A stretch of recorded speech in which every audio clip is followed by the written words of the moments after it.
Welcome on back, everyone, to round one of Thursday night CEDH at Natural 20 Games. It is time for some magic. Wow, magic! I am your humble commentator, Sean. With me, as always, Your humble commentator, Sean. Okay, all right. Yeah, making fun of me, making fun of my intro, huh? It's me, Jeremy. Yeah, it's Jeremy. We are here together, finally. It's been so long. Oh, so long, so long. It's been a whole week. It's been a week.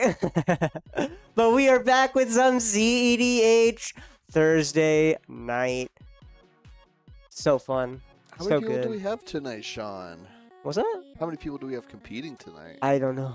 But I can double check on topdeck.gg, where we host all of our games. We have like 32 plus people. It's when we get our 5 full rounds, right? We have 27 players tonight. Ooh. Gonna be another 4-rounder, possibly? Maybe. We'll take a double check. But for right now, taking a look, all of our players are getting their opening hands set on up. Judge Alexander, how many rounds will there be tonight? Cut to top floor. Four rounds. All right. Not 5. No full 5. No full 5. Yeah. We're not here until 2:30, but introduce you guys as they shuffle on up. We got Anthony the Champ XL, of course, on seat The Top 1. Deck XL The champ Top himself. Deck, man. On Miss Bumbleflower, he was like, that was all the luck Urza is ever gonna give me. Time to switch off into some just group hug. He cashed in at Shamrock cashed in. Showdown. He cashed in all his luck off those Urza draws. Next to him, we got in seat 2, Curran the villain on Go-Go Master of Mimicry. He was like, I'll do the mono blue stuff. Yeah, if Like, Anthony's not sure doing it, I'll do the mono blue stuff. Across the way, Keihan the Slayer on Jin Sakai, Ghost of Tsushima. Bro's playing his PlayStation right now. Bro's playing- At the table. What the heck? Jin Sakai. Yeah, the Ghost of Tsushima right out here. Unblockable stuff, giving stuff double strike, just a bunch of good value creatures that draw a good amount of cards and have a good amount of control within that deck as well. Wonder if Troy knows him. And then last seat, number 4, good guy Joe on not Magna, as we've been seeing, on What? Rao Monsoon Mage. What the heck? It's Is It flip coins, baby. There's always an Is It flip coins in CEDH, right? It used to be Zender Split and Okum, then it was Krakashima, and now it's Rao Monsoon Mage. You know, like when you play a fighting game and everybody's like, oh yeah, I have a main, and you expect them to show up with their main? Nobody showed up with their main to this table, dog. Everybody is on offense Everyone's right on their now, pocket, dude. yeah. What if I hit this thing live? I know about this character's crazy combo, and you don't know. Keon's been playing Jin. I still don't know what Jin does, dude. I've played Jin. I don't know what it does. I don't think he's brought Jin out of the commander No. zone. On stream, at least. He Yep. just plays Magic, and then Jin just sits there and watches. Anthony's gone to 7. Curran's gone to 7 as well. Kaon has kept to 7. And then lastly, good guy Joe is finally getting his card. Looks like it's going down to 6. All right, Joe. Yep, definitely. We are all set. Curran trying to knock on the table to start the round. False start, flag on the play. All right, Anthony starts us out with a land, fetch land, and then passes. Going to probably be doing it on the end step to get a surveil. Keon's about to turn one with Jin Sakai. Magosi, the watch. water veil, enters in tapped here. Oh, I forgot to grab out Scryfall. Whoopsies. Oops. What? Oh, it's April Fool's. April Fool's joke. I like this. They should keep this. Please be centered in the right area. Magosi, the water veil. There we go. There we are. Remove an Aeon counter to take an extra turn, and then you can put an Aeon counter onto it if you skip your turn. So do you like make extra turns to skip? No, you proliferate the counters. Oh, so you just skip one and then proliferate from there? Yeah. Oh. Yeah. Or with Go-Go, you copy it. The ultimate sandbag. You skip one turn and then copy it infinitely, you know? Kahan's just fetching right now. Passing over to Joe with a turn 1 Ragavan. There's an infinite combo that uses Magosi and only lands. Uh-huh. Because you have Karn.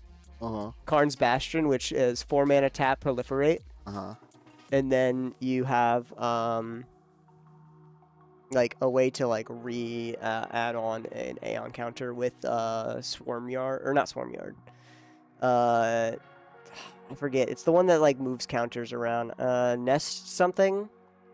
Either way, Devoted Druid comes on out turn 2 with the Soul Ring on Anthony the Champ's turn. As we see a Enlightened Tutor specifically for that Soul Ring on the end step there. Curran goes to turn with a land, taps for 2, and plays out a Liquid Metal Torque. Liquid Metal Torque taps for a colorless, but also can make a non-land permanent an artifact in addition to its other types. So it gets a little bit better value with stuff like Clock of Omens or Unwinding Clock. What? Both clocks. You do that on a Gaia's? What? Kaon the Slayer getting a Dark Ritual with a Mystic Tutor. We want ramp right now.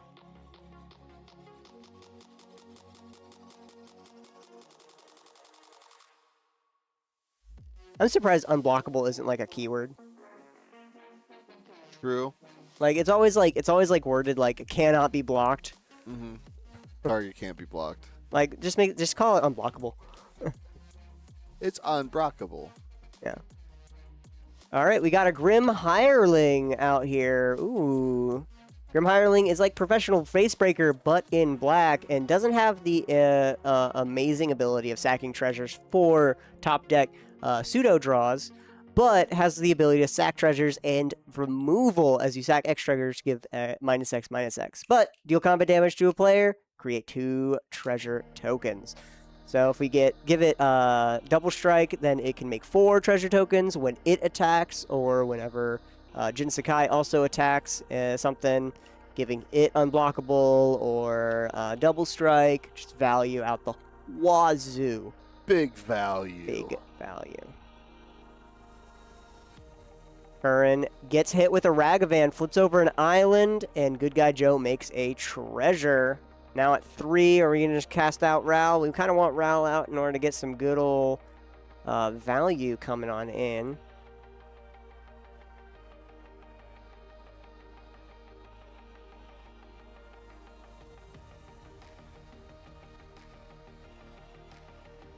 Good Guy Joe, more like Good Guy Slow plays, am I right?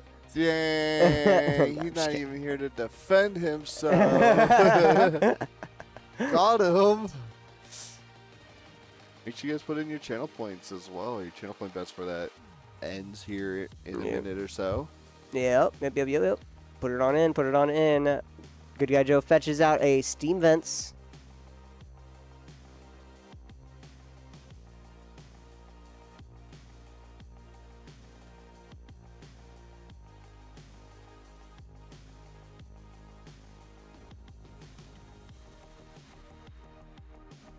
All right, we got a Vexing Bauble out now. Vexing Bauble says no free magic. If no mana was spent to cast a spell, counter that spell. Then for 1 mana, tap sack it to draw a card.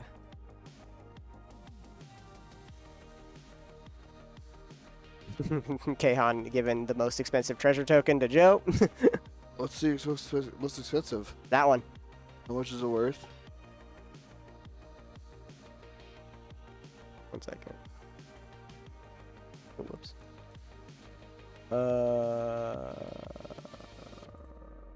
What the heck? I think tokens are in this. Oh. Oh, they're not priced out though.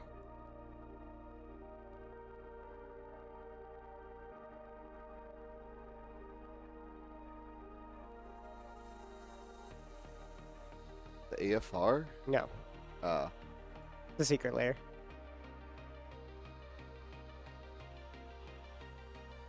Current is going to put Go-Go onto the battlefield. There you go. The Lunar New Year. That's What right. the flick? $197. Oh, never mind. It's not the most expensive anymore. Thank you. A metal treasure token. Metal treasure token. It's the Chocobo one. Thanks, Final Fantasy, for making everything like.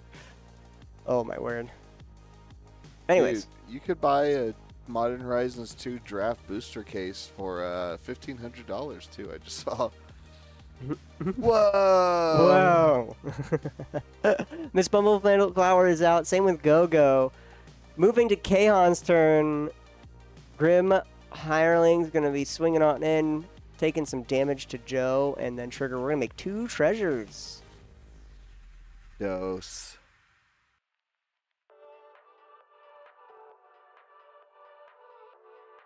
Grim Hireling's so good. He has a second.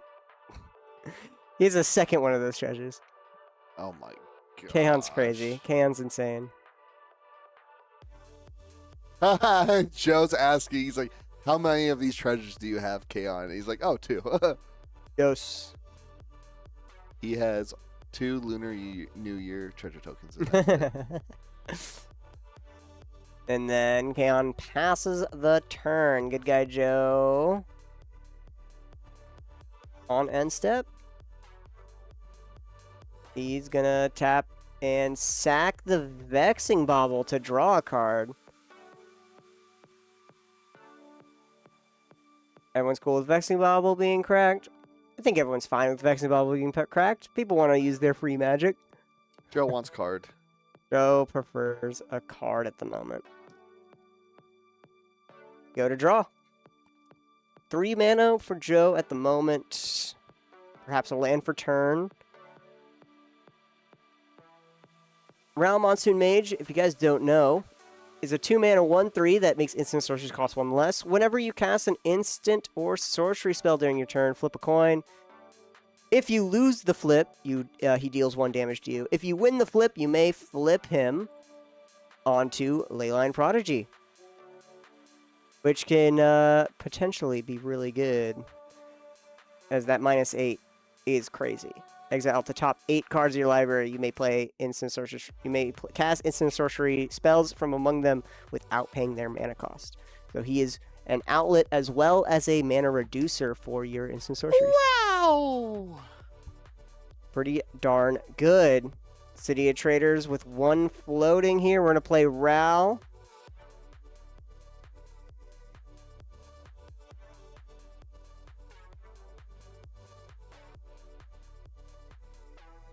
He has very specifically the promo, the pre-release promo round. This is the Flipwalkers. I don't know if you can tell, but they're like how each player has gotten their, or how each character has gotten their Planeswalker spark. Okay. So this is before their spark, and then they flip into their actual spark. And then they spark off. Yeah. You You know what a spark is, right? It makes people a planeswalker. Okay. I'm just making sure. That's I know what it does. That's about it.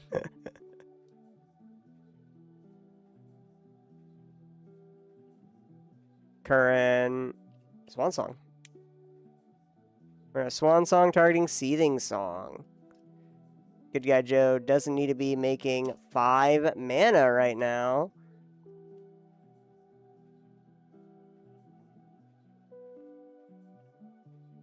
Yeah, it's pretty much this is Joe trying to go full out right now. Swan Song resolves. Gets countered, and Joe makes a 2/2 bird.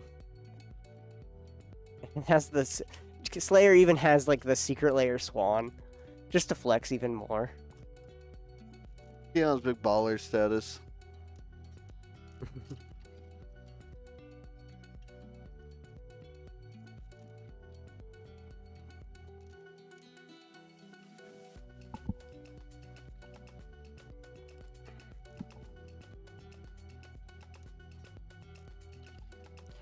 All right, Anthony's turn. A bunch of mana up as well as Bumbleflower. Able to be cast in a whole lot. Like, I just top deck Gaia's. I just got a guy as Quaidle, y'all. It's kind of crazy. It's getting wet. 2 mana. Flesh Duplicate. Trigger on this Bumbleflower.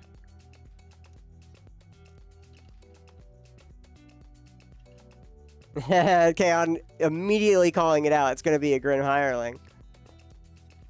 How competitive is Storm going to be with this upcoming set? Thinking of my little menace otter guy.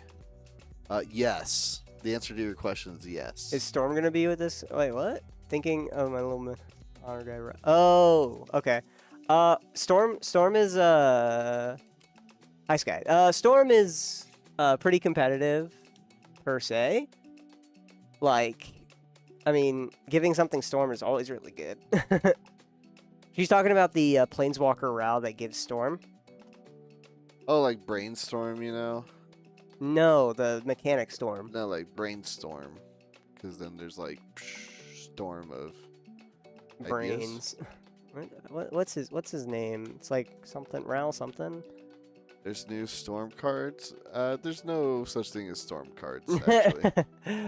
They removed those from the game 2 sets ago. Yeah, there's a couple new Storm cards. I haven't taken a deep look at the next set of Strixhaven. By the way, pre-orders are open. Get on our pre-order list ASAP! Yeah, come into the store, get on pre-orders. Start looking for cards. I know you want some. But it depends on what the cards are on them. Usually, every time the Storm card gets printed, it gets like banned in like every format. In Pauper, there's a lot of like Storm cards that are banned because Pauper having Storm. That's a lot of Storm. That's bro. a lot. Modern, a lot of Storm cards are banned. As they should be, man. Storm sucks. Man, Yeah. me and my homies all hate Storm.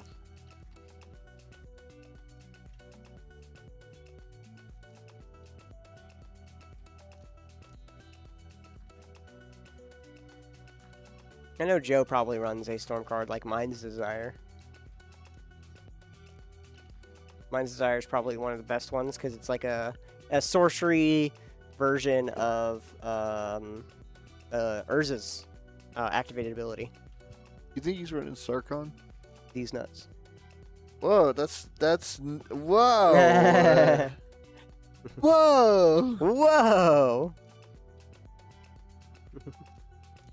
This is family friendly, so Yeah? like the Nick Yeah, A30 streams. You don't like almonds, bro? You don't like almonds, man? You don't like walnuts? Well, okay, this is the Nick A30 community zone, bro. Like, you can't be cussing on video games, bro. Alright, what you tapping out here for? We're gonna be fetching. Oh, we fetched like a crap ton, didn't we? Oh yeah. We get like all of our islands here because I love mono blue ramp. I love mono blue. What's it? 5 generic, red, blue, legendary creature, elder, dragon, flying ward 5, instant source spells, control, have storm. Oh, Prismari. Yeah, the Prismari one. Ugh. For 7 mana though? 7 mana, 7/7's kind of hard. Witherbloom is looking to be like one of the better ones because it already has a combo with it. But for 7 mana to give something Storm, like you can't Storm out the moment that you cast your commander. Because like the idea of competitiveness is that you're trying to win as fast as possible, and if you put out your commander and then pass through turns, you have 3 other turns to stop. So I was trying to figure out how well it would run in CEDH VV. It would be neat. Don't get me wrong, but VV, I will say, careful. VV, damn ad, you're a mod. I thought mods didn't get ads. Oh no, they get ads. Okay. All right, in a Because second. We'll be back. Sky is not subscribed. Oh my god. Jin Sakai is on out with Keihan. Here, let's take a real quick look at Slayer Jin. wins. It's over. He has Jin Sakai, bro. He has his commander. Jin Sakai deals combat damage to a player, draw a card, and then whenever a creature attacks a player, no other creatures are attacking that player. So you can either stand off, give it double strike, or ghost. Can't be blocked this turn. Gotta be way. Well, to be fair, right? VV, I would say that would be giving it a storm outlet, but VV doesn't trigger on copying spells. It only triggers on casting spells, I believe. It's not like it has Magecraft, where it triggers on both copying or casting a spell. So VV would... Yes, it would be good to have like as an outlet after you've stormed off. Just go infinite mana and we just have a bunch of fun. Yeah, I mean, having infinite mana, you can do really anything. If infinite mana this VV, I think you win, right? Yeah. Yeah, it depends. Depends on if you have a card outlet, a draw outlet, and you can keep on drawing. Fun thing about Storm is that it's very hit or miss on whether or not you're able to actually storm off. Indeterminate. Curse Totem and Necropotence coming on out. Oh my word. Well, if somebody storms your storm and that storm gets stormed, then it's just storm, storm, storm. If you have 3 storms, then yes, every spell makes 3 additional copies for every... or when you cast a spell with 3 storm, storm, storm, you make 3 copies for every spell that's cast before it. Fluster storm, your fluster, your fluster, your fluster. I'm gonna fluster my own fluster storm. All right. Keihan goes to end step and draws with Necro.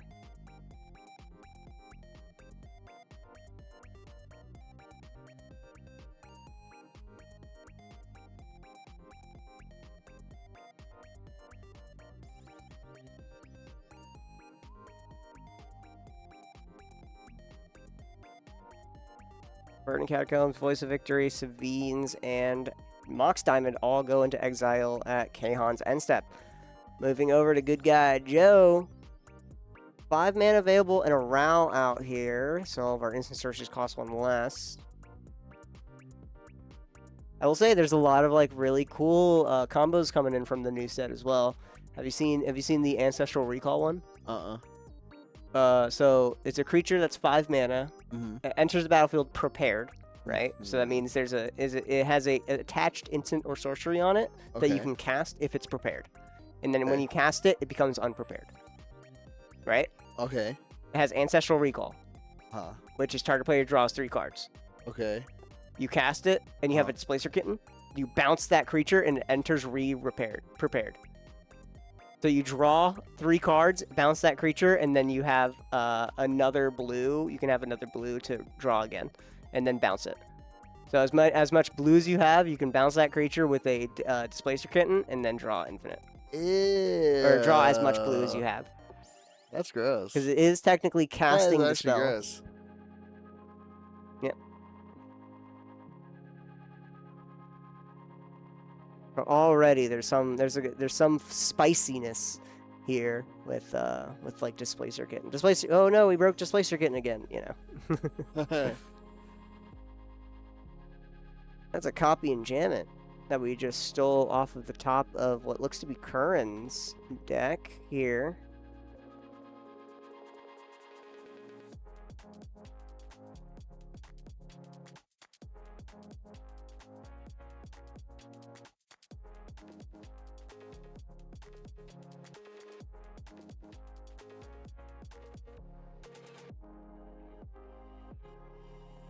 First Totem, activate abilities. Creatures can't be activated right now, so at the moment, Devoted Druid is turned off.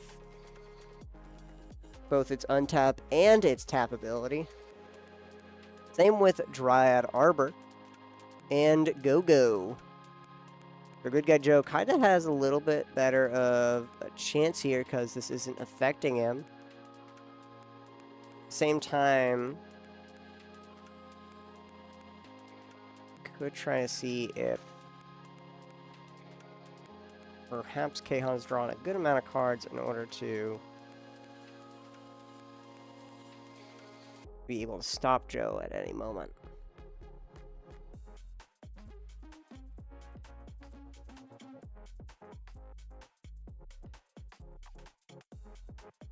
All right, CEDH Raiders taps for 2, and then we're making ancient. We're gonna play an ancient tomb here to replace it.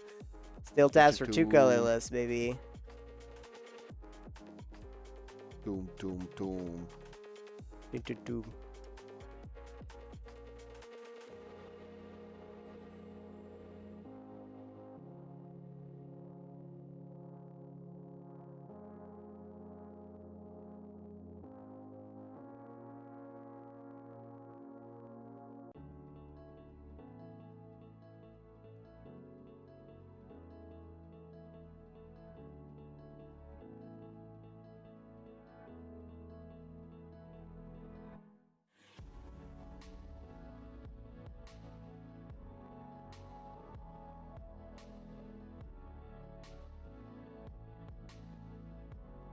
Copy artifact. Yep. Oh, no. I can't tell what that card is.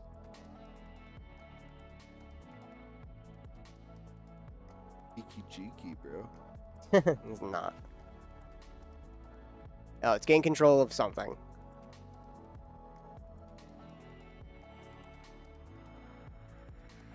We're yoinking Miss Bumbleflower here. It is all his. Miss Bumbleflower has been taken control of. Uh-oh.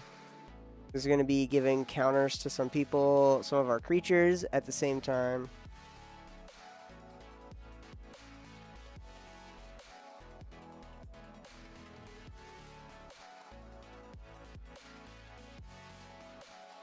Oh, we're going to call a judge real quick.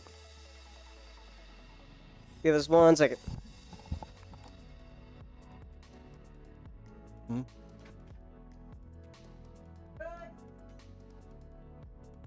Getting a judge in here.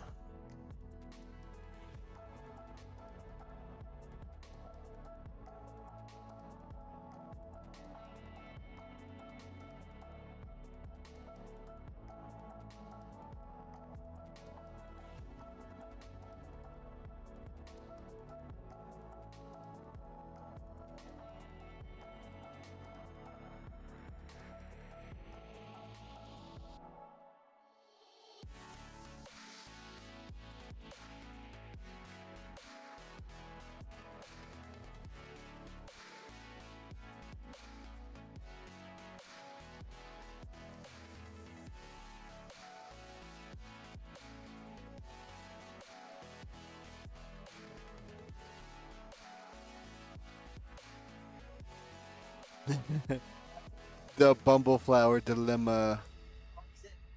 So it's Akari Zev's expertise, and the expertise cycle on the Aether Revolt land, or Aether Revolt set, is all about casting an additional card after it resolves. So it's gain control of target creature, then you may cast a instant or a card with mana value 2 or less from your hand for free. Mm-hmm. So he's seeing if he gets the Trigger. the trigger from Bumbleflower with the cast, which he will, because he's taken control of Bumbleflower, and it's a break in the paragraph.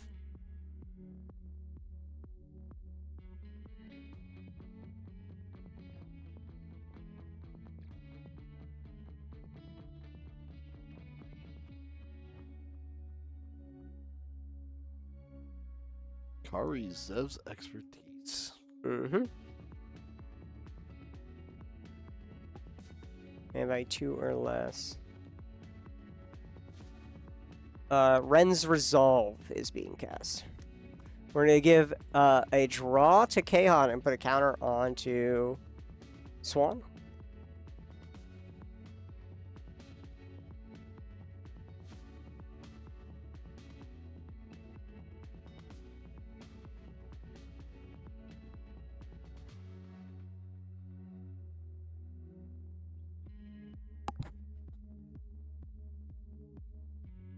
Have we been resolving RAL triggers? Hold on.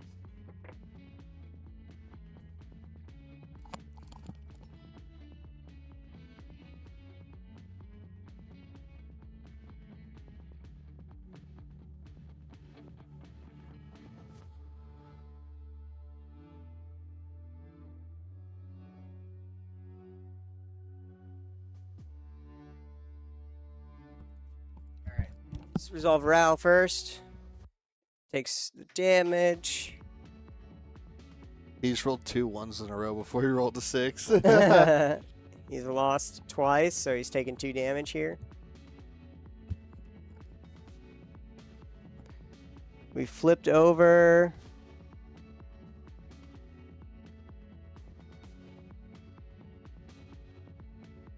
I don't know what that card is.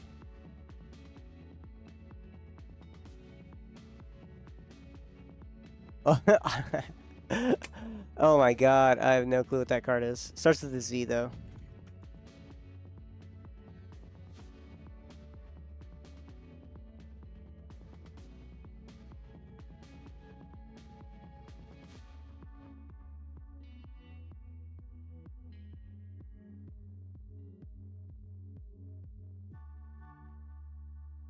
It was Justice. There we go. The owner of target artifact or creature with mana 1 or greater shuffles it into their library. Then they discover X, where X is its mana value.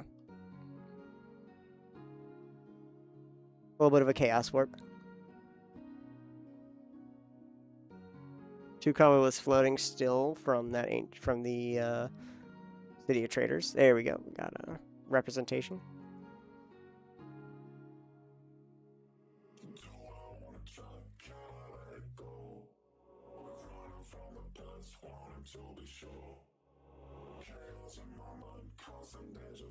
And Time Twister. And he had the wheel. Yeah, baby. Rattle trigger. First, we gotta put some targets on the stack first. We're gonna have Kahan draw here. And Joe's gonna draw 2 from the Bumbleflower. Rattle trigger. And he took the damage. We're gonna Mind Break trap this. Red Elemental Blast. Oh. Bumbleflower and Ral.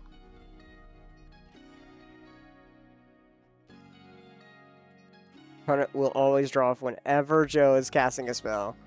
So he needs to have like a way to like stop people from either drawing cards or punish them from drawing cards. Roll Ral. Heads, he's gonna flip. He may flip.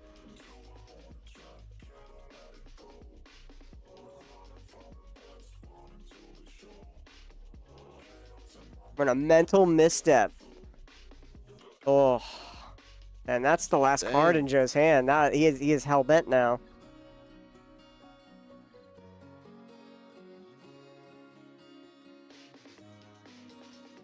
Yep, there we are. Time Twister's exiled.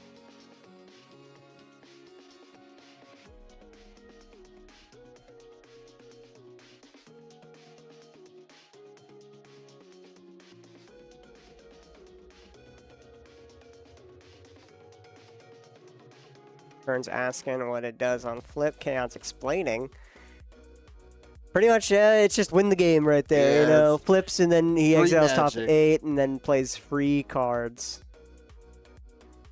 Which is why Vexing Bubble's in here, because not only does it stop other people's free magic, but also he can sack it to when he's about to win. Yep, whenever he needs to play something for free. Mm-hmm.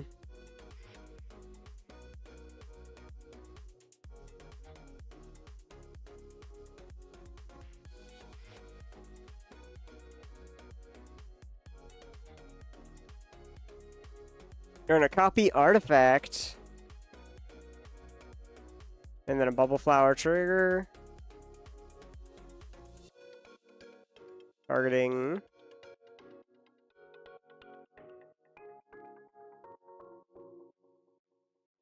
And Kahan's gonna draw. We are giving Kahan all the cards in the world right now.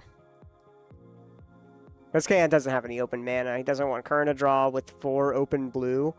Same time, Anthony, we have stolen Anthony's Bumbleflower, so we don't really want him to draw, since that'll benefit him. Thief. Yeah.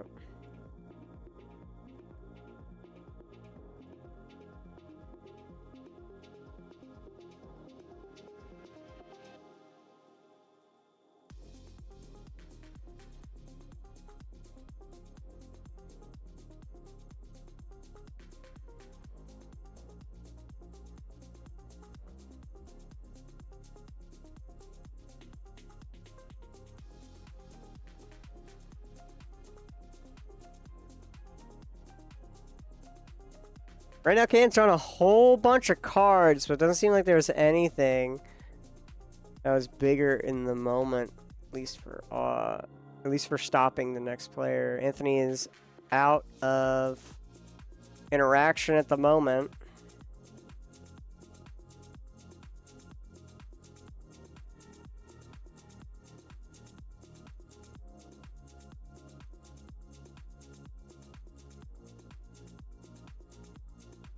We're gonna snap it. Snap.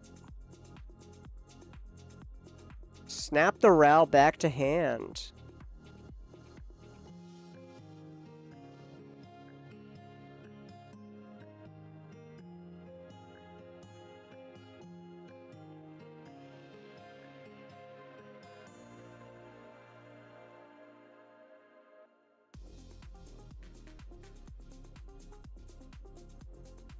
Current untaps his lands here. He could untap Kaon's lands to help him out, but Kaon doesn't need it. Snap back to hand. Copy artifact. Still back on stack. And force a negation. Copy artifact is countered and exiled. It gone.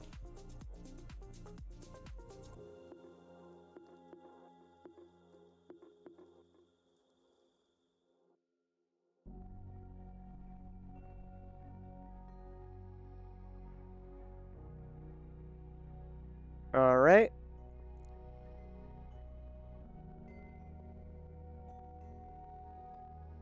Registrol still has that sorcery in, or that instant in exile, so we can cast it.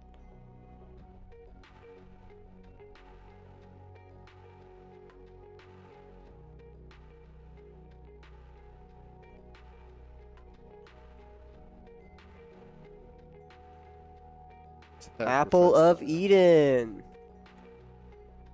Or Apple of Eden Isu Relic is being sacked. Look at opponent's hand. Exile those cards. Face down, you may play those cards this turn with mana of any type. Till end turn, whenever you play a land or cast a spell this way, the owner draws a card at the beginning of the end step. Return the exile card to its owner's hand. So we're going to take Kahan's hand first here, because he has the biggest hand.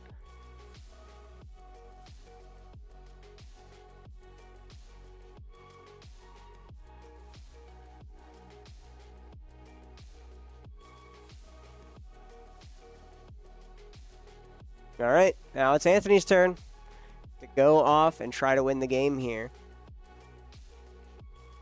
Cast a Smothering Tithe. With Bubble Flower, that means every time someone draws, he makes a treasure.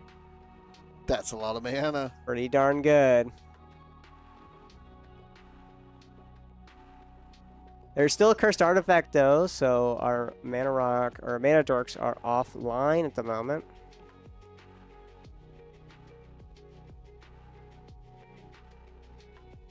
Move to combat. We're gonna swing 1 in the air and 2 on the ground at Devoted Druid. Alright, Curran. Devoted Druid.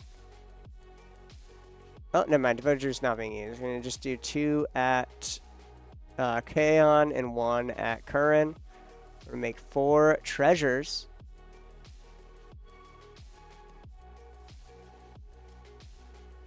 We're down to Copy Enchantment. We're going to make another Smothering Tithe. the only enchantment out at the moment.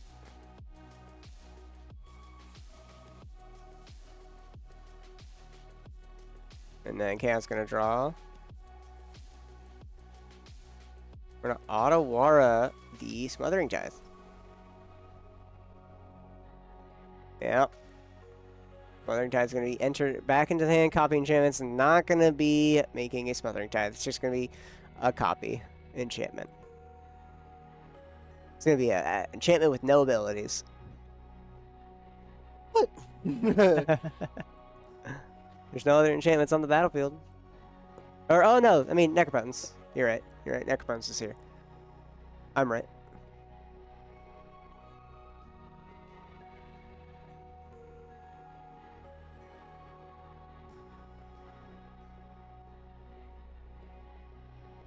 Yeah, Anthony's trying to win on his turn. He's trying to see how he can get there.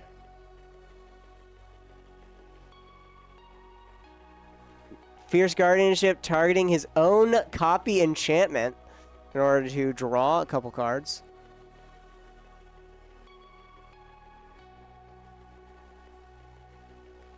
Put a counter on to Devoted Druid and have Kaon draw a card.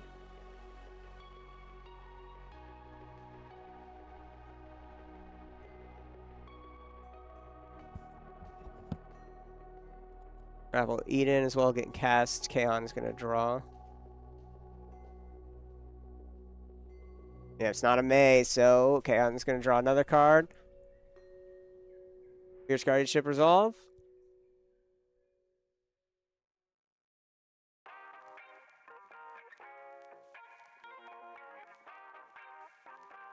Kern's just slapping the...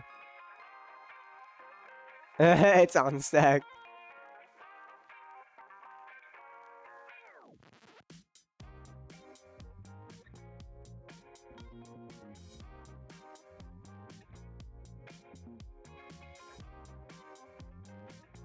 So as it resolves, then Bubble Flower is going to draw 2 here.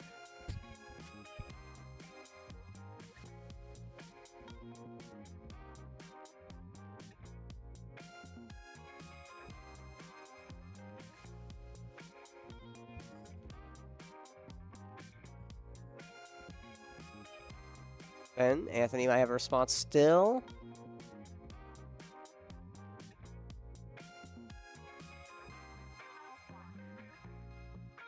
Then we're going to cast a Demonic Consultation.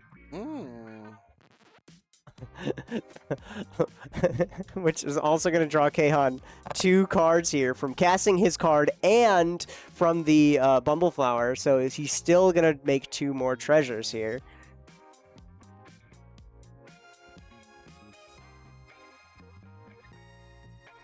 We're going to name Shrieking Drake.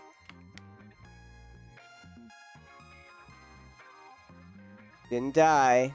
Let's start going till he hit Shrieking Drake. Let's hit the combo cam here.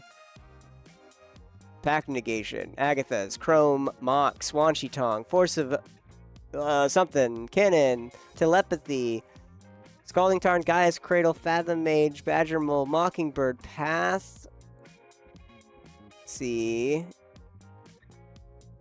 Worldly Tutor, Psychic Possession, Ranger Captain, Force of Negation, Into the Flood Maw, the Cabbage Merchant, Mana Confluence, and Shrieking Drake. Enters, return a creature you control to its owner's hand here. Fierce Guardianship is back on the stack. Targeting the copy enchantment.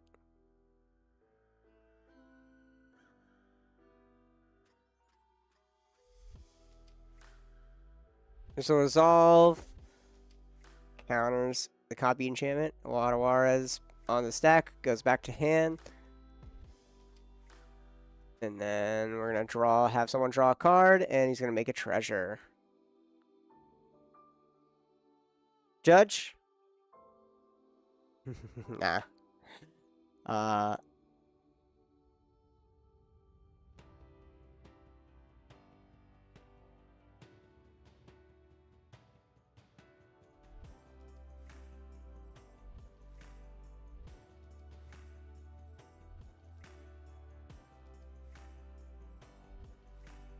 Shrinking Drake is going to bounce itself back to the hand. And so he casts it, and then he can cast it, make Kahan draw all of his cards. Gotcha. Yeah. Because casting it makes Kaon draw a card, makes him a treasure, bounces Shrieking Drake back to hand. Then he can recast it with the treasure, making Kaon draw a card, make a treasure, bounce Shrieking Drake back to hand, all that fun stuff.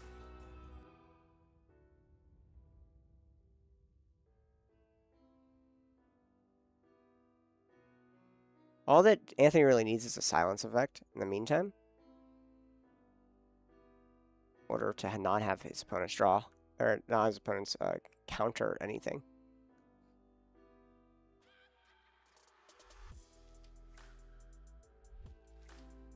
Chief of Shensen, cast a spell. Kahan's going to draw a card. The counter, draw 2 cards here. Make 2 more treasures.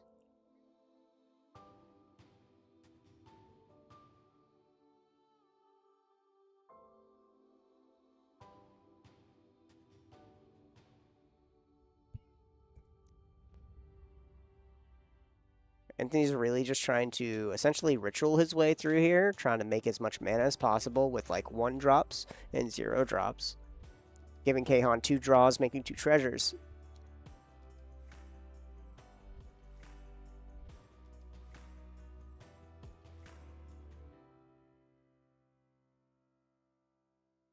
Cyclonic Rift.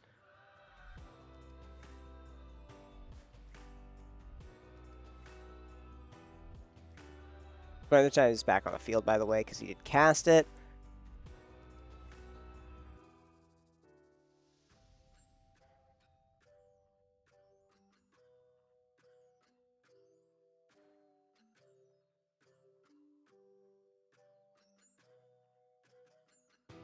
First totem is, by the way, back in Kahan's hand. So now Devoted Druid has a lot of mana available because of those +1/+1 counters. -1/-1 counters essentially being.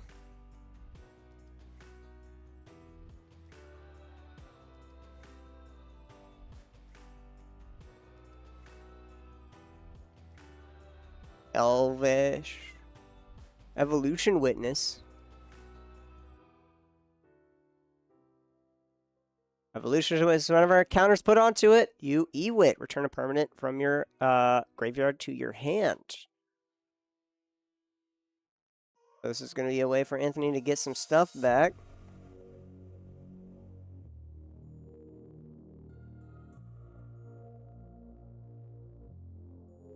Avacyn's Pilgrim.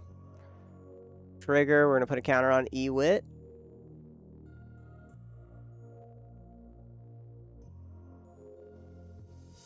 Probably take the copy enchantment.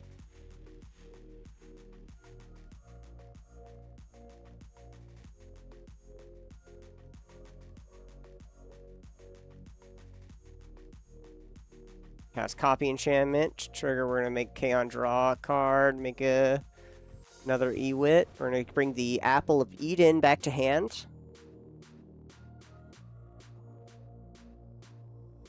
-1. Apple of Eden. Trigger, draw, and make a treasure. Make 2 treasures. We're going to crack it once again.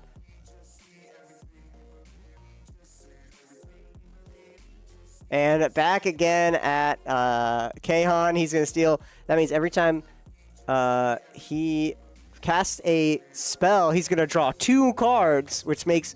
or cast one of Kahan's spells, he's going to draw 3 cards, making 3 treasures on Anthony's board.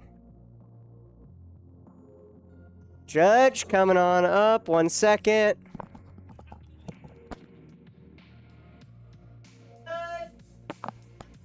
Judge time.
All right.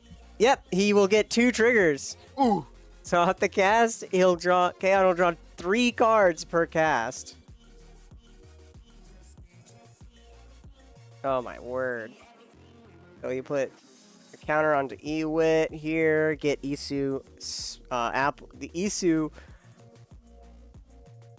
relic, Apple of Eden.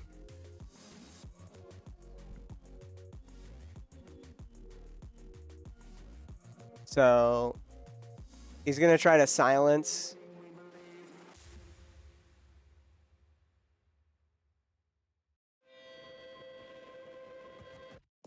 So yeah, he's gonna pretty much wait until he gets silence here. Then he's gonna Shriek and Drake.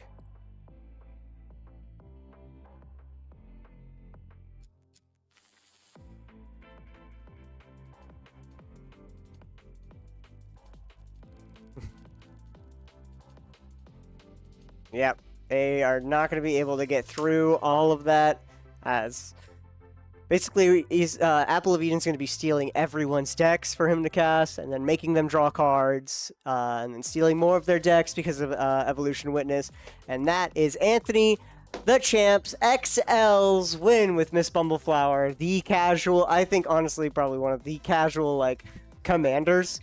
Like that's just like Miss Bumbleflower's like.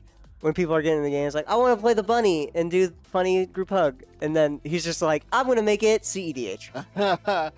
He's like, I'm going to make you draw your deck, Kaon. Kaon's like, I'm going to hit a pact eventually. He's like, I'm going to cast silence before you do that. Yeah. At some point, he's going to be able to like make enough treasures, get back enough stuff to where he's going to draw a whole bunch of his own cards. Yep. And then just win the game. Easy peasy, apparently. Yep. So... because he can also, if it gets countered, he can put a counter onto the thing, onto his Ewit to return it back to hand. I think I understand. Interesting combo. I haven't seen that, so. Yeah. All right. Well, that is going to be round 1 of Thursday Night CEDH at Natural 20 Games. Make sure you guys stay tuned. We still have 3 more rounds to get through, including a awesome grand final. So make sure you guys stick around. Join our Discord. Check out our website. Follow our social medias, Instagram and Facebook. Yes, that's right. We are back on Facebook. So make sure you guys check out the page and drop a follow. But until then, make sure you guys stay tuned, and we'll see you guys next round. Be right back.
Alrighty, everyone, welcome on back to round 2 of Thursday Night CEDH. Woo!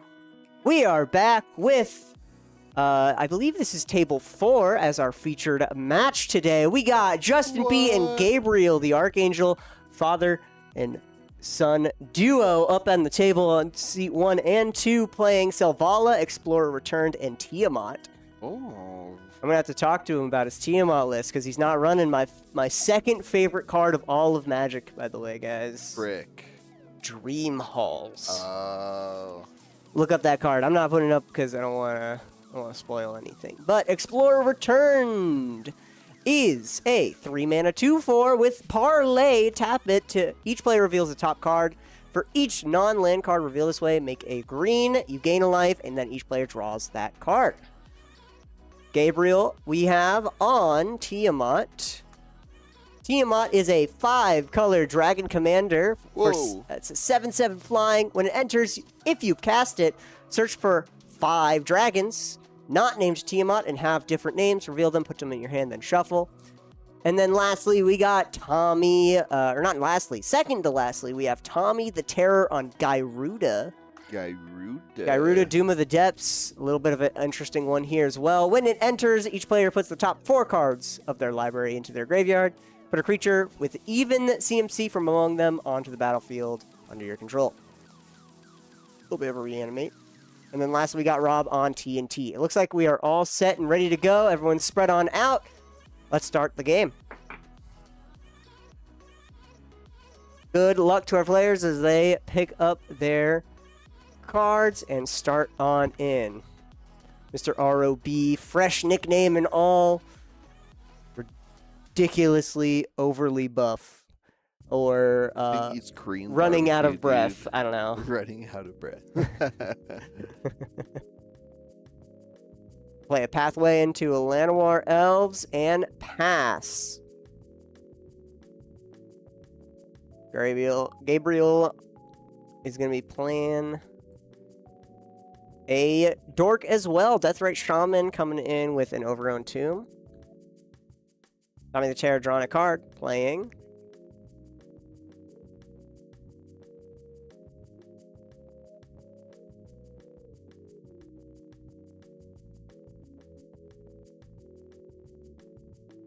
Chromox imprinting a Spark Double. A little bit of a clone. So Gyruda is pretty much the exact same as Aang. Oh, okay. So ETB, right? You flip over cards, and then you get a clone. And then clone Gyruda, flip over more cards, get a clone. Clone Gyruda, flip over more cards, get a clone. Except it cares about even CMC rather than being 4 or less. Okay, interesting. Yep. So you can run a little bit higher mana cost clones in there, right?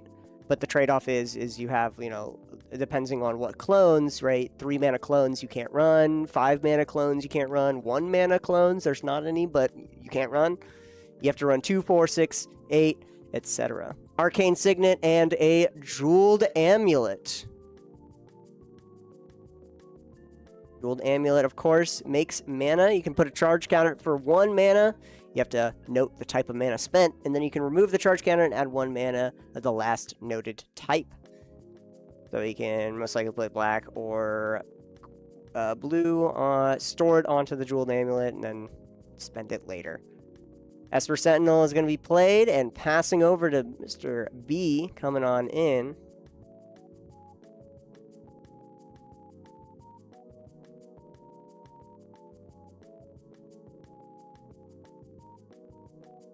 We got Selvala out pretty early on here. We're just grabbing up our land, but Selvala is going to be a good old draw engine as well as a mana producer. Yep, got our Savannah. Play a Temple Garden tapped, says Gabriel.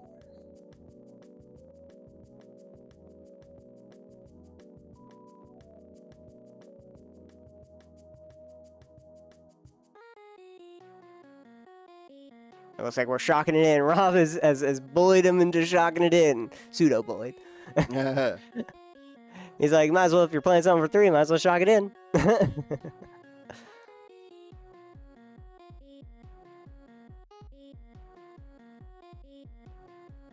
We're going to exile the Marsh Flats onto Tommy, and then for 2 mana, we're going to play a Swiftfoot Boots.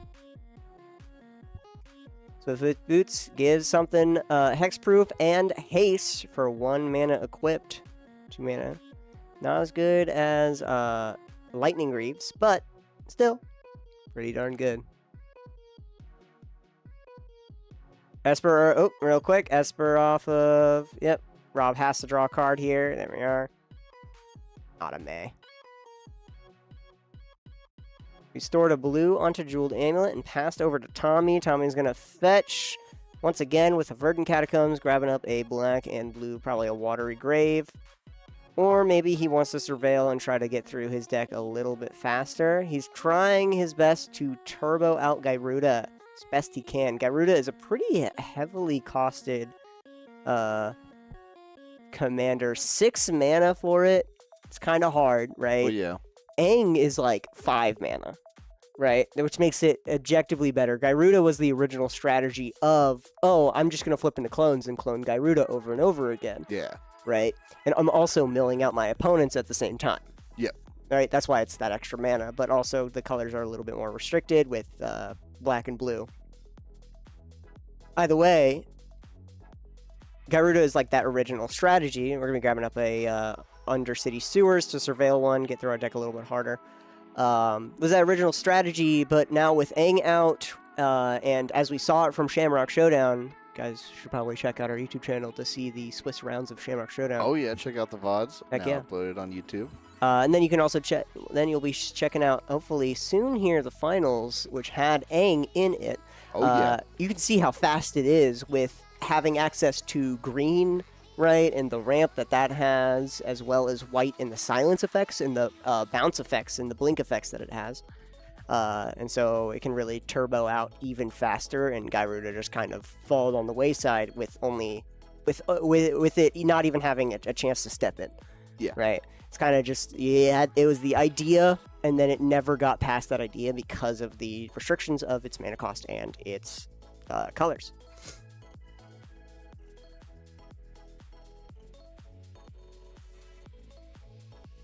Congregation.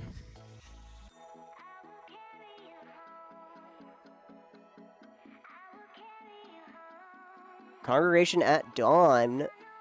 Search for up to 3 creature cards, reveal them, shuffle your hand, and put those cards on top in any order. Or shuffle your deck, or library. Why did I say hand? Reveal them, shuffle your library, yep. But yeah, we're going to be just grabbing up our 3 creatures here. This is going to be good because Selvala... This is sort of, Selvala, at least with Congregation at Dawn, is a little bit of a pseudo Doomsday effect. Mm-hmm. The idea of Doomsday, right? 3 mana, you get 5 cards. Those 5 cards become your library. Everything else is exiled. Right? Then the idea is that your commander is trying to break the stack and start drawing those 5 cards, because those 5 cards are going to win you the game. Interesting, okay. Right? There's a bit of a pseudo version of that with Selvala, with the idea that you're getting... it's Rob and Tommy.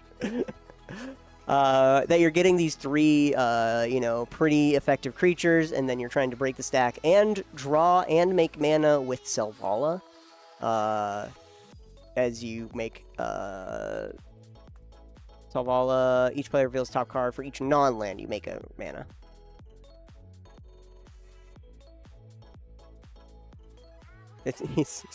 He's cutting off of his thumb. Tommy. He's just messing around with the camera. He's having a good time. He is. As we are getting our 3 creatures here, Justin. But yeah, so we're breaking, and we're also casting the spells that we're searching for here. So what are we getting? We're getting a Voice of Victory, a Shaya, I believe that is, and a Kyrian Ranger. I can't really tell from here, but sacrifice a land, give something Shroud, or no, it's the Returnal land. I'm forgetting. I can't tell right now.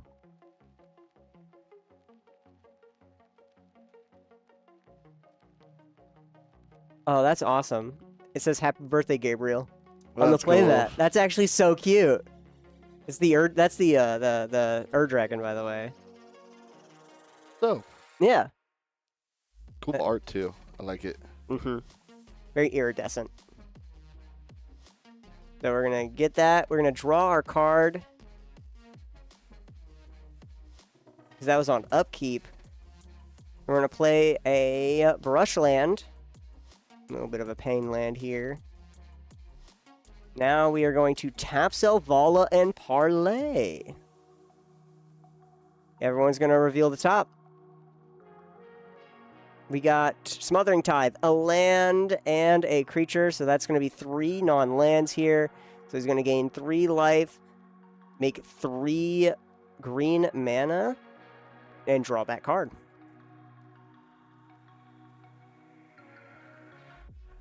Parlay was such an interesting ability that was added to, I believe, Conspiracy? Yes, it was Conspiracy. Not many cards had it, and it's not very good in some of them. Voice of Victory gets played.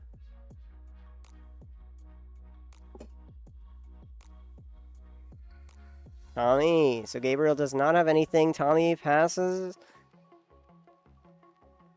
And Rob doesn't have anything as well.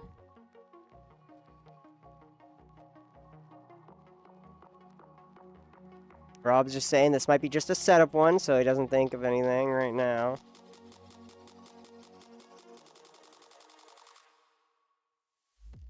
Now he still has only 2 green available. So it is a Kyrian Ranger.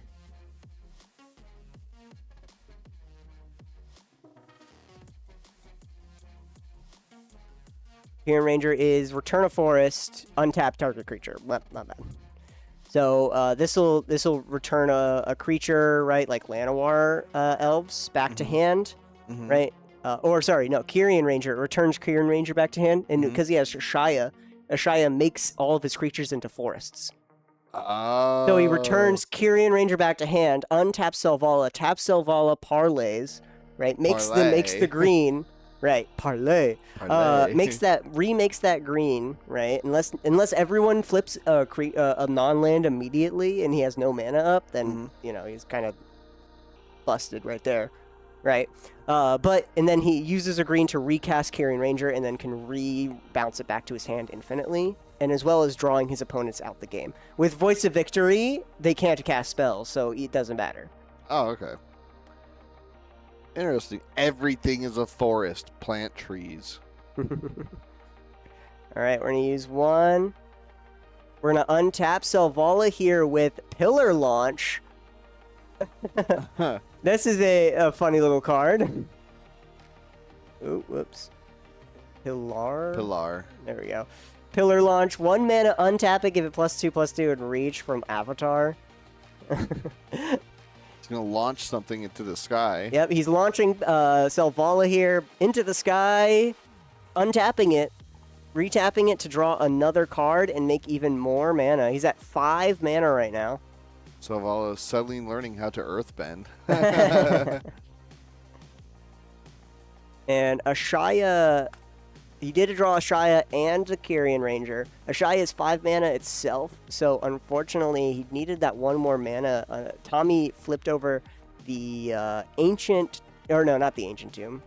Oh, and he's gonna Legolas's Quick Reflexes here, untapping it again. We're gonna be flipping again, 4 more mana. Up to 8. Now he's able to cast Ashaya and Kyrian Ranger and combo off immediately.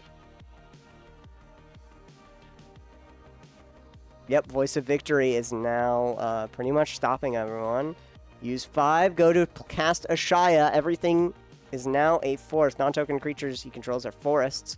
And then Kyrian Ranger is going to get cast.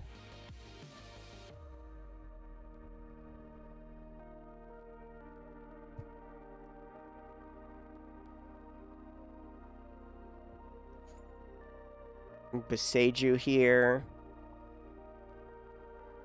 Cannot cast spells, but they can activate abilities of stuff in their hand and on the field. So Otawara or Beseiju is probably the best choice here because everything's a forest, everything's a land. They can actually destroy with Beseiju says destroy a non-basic land. Yeah. So they can destroy and all the creatures. A forest. Yeah, so they can destroy his creatures as well. Makes sense. We're going to parlay again, returning the Kyrian Ranger back to hand. Parlay. Going up to 5 here. Down. We're going to Kyrian Ranger once again. Return it and parlay. Parlay. So there is a chance that they get something.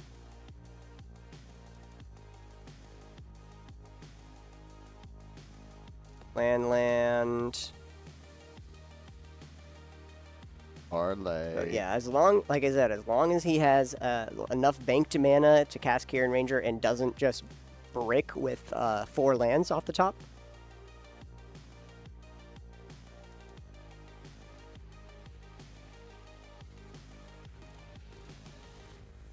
Yeah, so they're talking about Otawara specifically, and then Beseiju. Like I said, I think Beseiju is probably the best choice. Parlay once again. 4. Once again, it's going to be flipping, going up to 10 mana.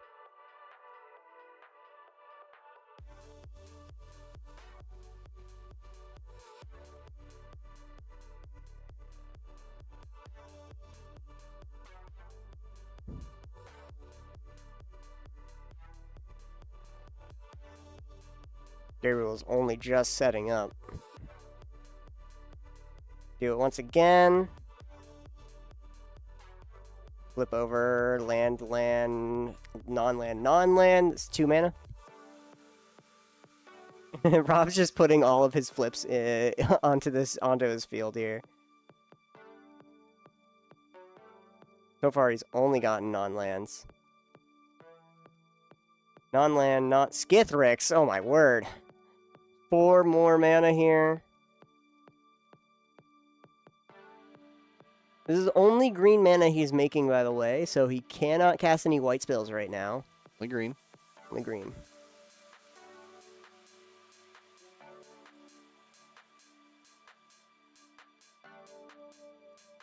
Resolve the parlay here. Ooh, Tommy's asking, what is he trying to do? He's going to go down until he gets Angel's Grace. That way he doesn't lose.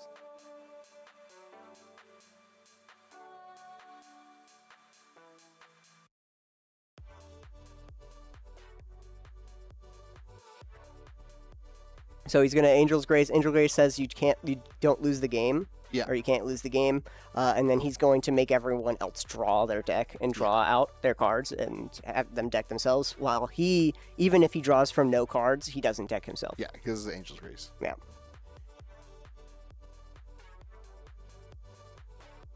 Otawara does bounce here.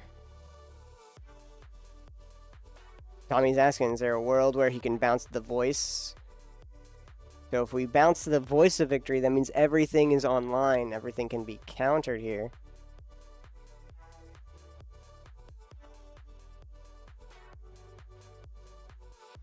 Do it again. Parlay. Parlay. Parlay. That's 3 more mana. Again.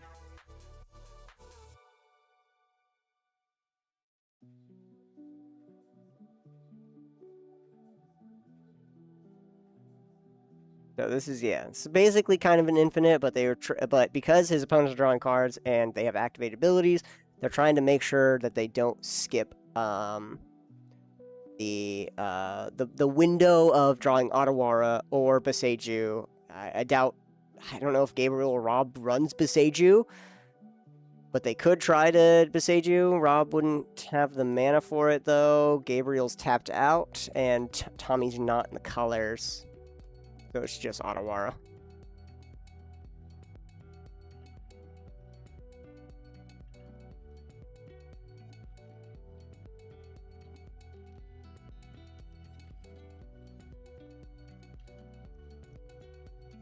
Yeah, Mindbreak Trap was just drawn by Rob, so that's online if that Voice of Victory is bounced and disappeared. Benefactor's Drought, that's actually kind of a spicy draw here. Because then he can start going, he can Benefactor's Drought on top of it and untap Selvala. And his Llanowar Elves. Get a little extra mana.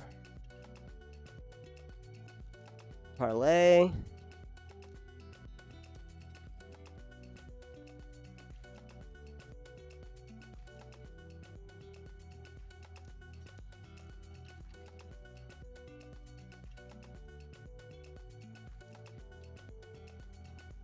Vexing Bauble. Mm-hmm.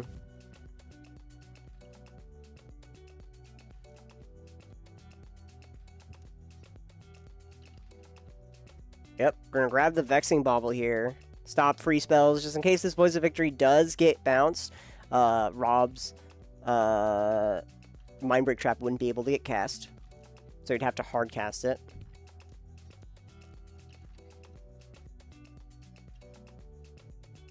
Oracle. This is a fast game right here because, to be honest, everyone else is drawing cards. So if Justin does get stopped, that means We passed turns. We saw Rob just draw Thorkel like he said. Tommy's Everybody- also drawing his deck here. Basically, if Justin is the win right now, everybody has their deck in their hands. Oh yeah, everyone's just ready. Somebody will win the game, or there's going to be a fat stack of counter spells. Yep. And probably a Flusterstorm or two. Rob probably also has an Otawara, but I don't think he's going to be able to cast it. Right now they're trying to do it. Yeah. It is 4 mana to cast Otawara, 1 less for each legend that you control. Rob only has 2 mana available. Tommy's the only one that has 4 mana available at the moment.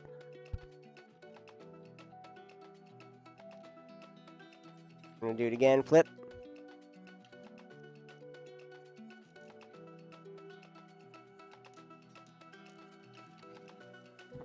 Rob is just flipping into the same pile. Do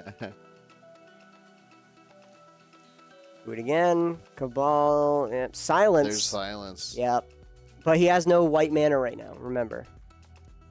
He has a Fierce. Rob's got a Fierce, but has not enough mana for it. Mystical Tutor. Badgermole Cub. It's Enlightened Tutor. Rob's own silence. Oh, Justin just got a Mox Diamond. He can play the Mox Diamond and discarded a thing. Archdruid's Charm here. He's gonna search for a creature. He's gonna search for his creature. So he's gonna put most likely something to actually stop.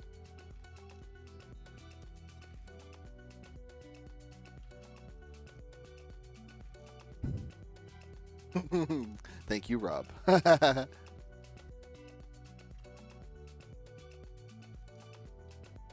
That's a filter. Here we go. So it's pay a green to add 1 mana of any color, so he can filter for a white. So he can cast the silence, and that should be it, right? Pretty much, as he's gonna silence. But silence does say silence is, let's see, can't cast spells this turn. So it still doesn't shut off Otawara. Just count that no casting spells. So Voice of Victory is fragile and whatnot. But there we go. Grand Abolisher. This is going to stop all of the activated abilities of artifacts, creatures, or enchantments. Still doesn't stop Otawara because it's a land in your hand.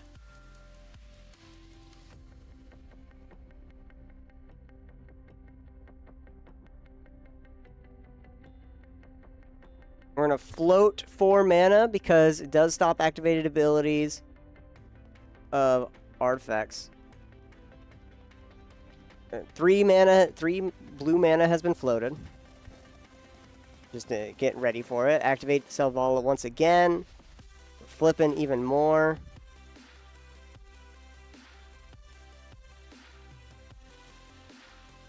As long as he keeps getting 2 non-lands, he can keep going.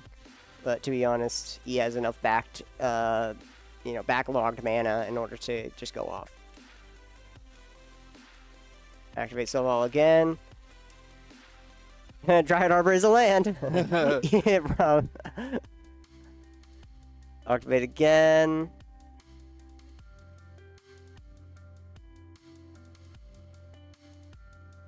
So we're just shortcutting it now. He's enough mana to really cast whatever he wants. Maybe not infinite mana per se, because so he can't really do full. We're just flipping. We're just seeing everyone's decks right now, you know? Everybody's flipping to death. Gear Hulk. Ooh, Bright Glass Gear Hulk. That was a fun one. Selvala once again.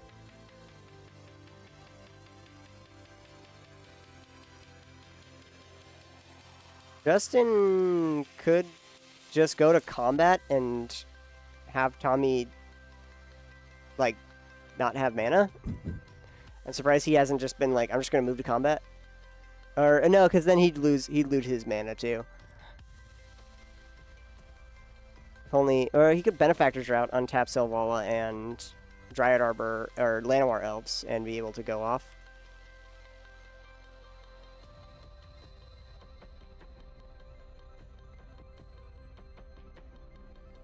Activate again.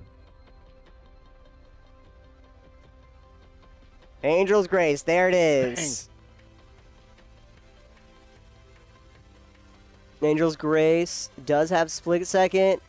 1 mana, you can't lose the game this turn, and your opponents can't win the game this turn. Until end of turn, damage that would reduce your life total to less than 1 reduces it to 1 instead. It doesn't stop this, but it does just essentially kind of slow everything down. Tommy wants to play it out still. Angel Grace has been cast. Has split second too, so no one can respond to it.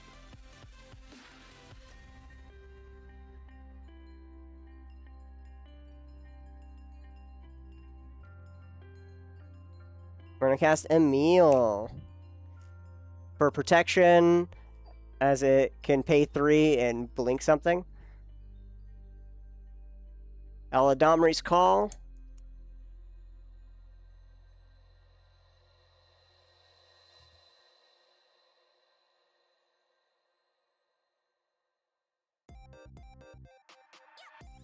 Alright, like I said, Tommy's just waiting for the one card he needs.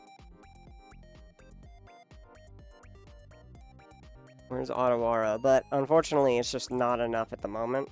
Otawara is just gonna blink whatever.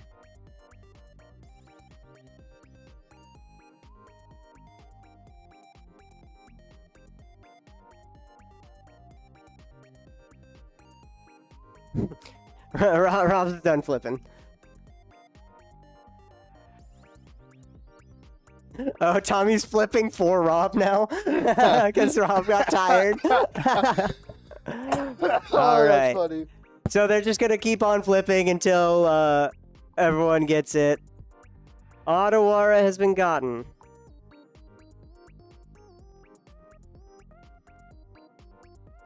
Now we have to bounce the Grand Abolisher. With our powers combined.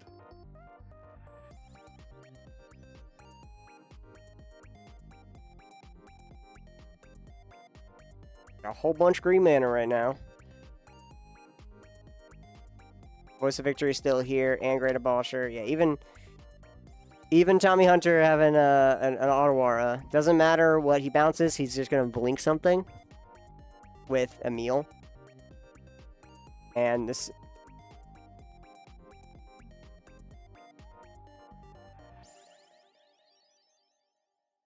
Yeah, Gabriel's fresh out.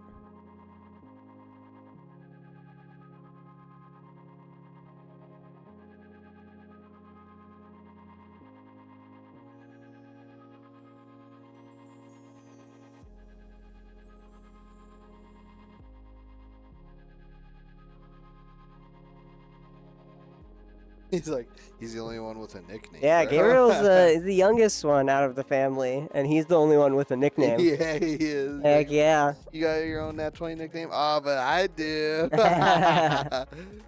We just flipping on along. Yep. Flipping and flipping.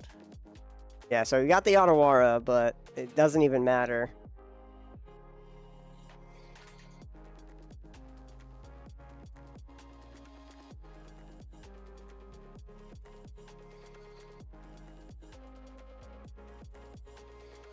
Yep. And we are going to scoop it on up here as with the double Abolishers and Silence and the Angel's Grace. Justin B is going to draw everyone out of the game, and he's the only one who's going to be able to not lose. Justin B wins Justin round 2. B. Father beats son. Whoa. Whoa. Whoa. Whoa. Hold on. In a game of Magic. In game. In game. Rob was just like, my arm's tired. I'm done. I'm done flipping. All right, we will be right back for round 3, our last round of Swiss. So stay tuned for that as we get things prepared. Make sure you guys stay tuned.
wanting to be sure. Chaos in my mind, constant deja vu. But every time, it comes back to you.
everybody!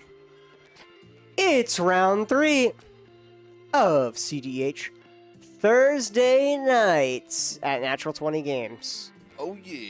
We have for you today Trevor the Nightmare on Aranis Street Urchin. A little bit of gruel control action and funny little Kiki Jiki conspicuous Snoop combo. We got next to him Larry H on Noctis, Prince of Lucius. Good old Esper Artifacts. Across the table, Anthony the Champ XL on Miss Bumbleflower. We saw that win round 1. Predictions are up, everyone. So get your points, get your dice, pay it up. That way we can see who wins here. Good luck to our players. And then last seat number 4, K-On! The Slayer on that Jin Sakai Ghost of Tsushima Esper value. Ghost of Tsushima. Oh, Pick the box. someone kicked the box. Someone kicked the box.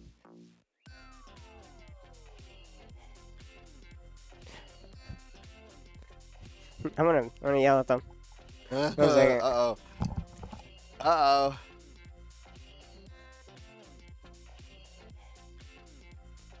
The players are in trouble.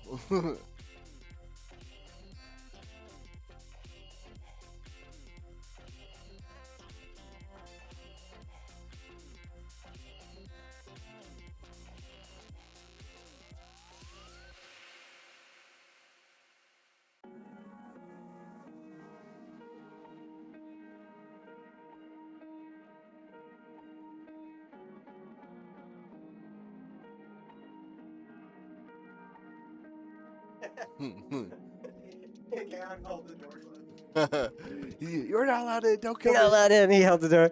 They didn't want to get yelled at. They got scared. All right, but we're back. Everything's all good. Kayhan, you've kept what? 7? 7? Trevor, splay out your hand. Splay out your hand. Coffee. Mm-hmm. Coffee. Coffee. We do have coffee in store. It's pretty hot. Pretty good. It's pretty. I wonder why. It hurts to hold the cup, Put it down. but I want to sip it. All right, we are all set and ready to go. Trevor is going to be going first in seat 1. See our pre-games, no pre-games. Trevor's going to draw for turn. Great Furnace into Orcish Lumberjack. Ooh, Trevor the Nightmare wins round 3.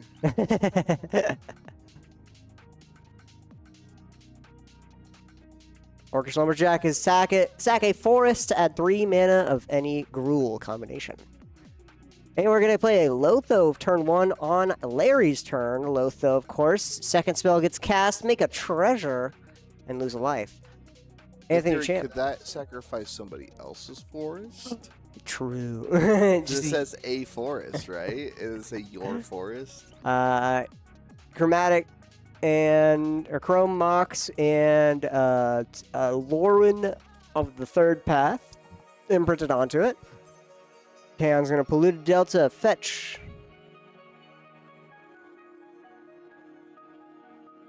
What are you getting, Kan? Can Orcish Hollowed. Lumberjack actually sack somebody else's forest, or is that? That's not legal. You can't do that. Nah, To it sacrifice says- something, you have to sacrifice your own thing. bro, but it's a forest. Yeah, Dang and it, I mean, there's no forest out in the field. Yeah, but if like somebody does play, it, you're like, Ooh, Dryad Arbor is played for turn. Sack it for 3 green and a red. An Ice Till Explorer. Oh. He reaches across the game. Come on, that was a good play. Come on. Ice Till Explorer. You may play an additional land on each turn. You may play lands from the graveyard, landfall. Now he's gonna Play pre-play the it. land. Yeah, Play the Dryad Arbor yeah. and mill a Beseiju. Then he then gets to play for free. That's actually so sick. Now somebody check the judge. Somebody Check- check, check this the guy's deck. deck. Check the deck. We need a deck check. I need to see his next 5 cards. Larry is going to play out a demonic tutor on his turn. Larry H looking to win the game right now. Right here, right now, at this moment. What are you going to do? What are you going to do about it? Flash a Fairy Mastermind in response. Larry needs a little bit more setup in order to win with, I mean, that was a little bit of a joke, but Larry does need a little bit more setup to win with Noctis here.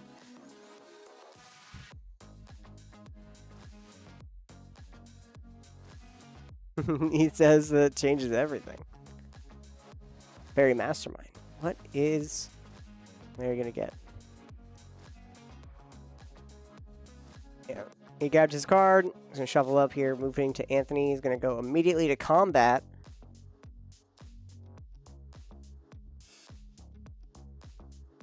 Gonna be 2 in the air at Trevor.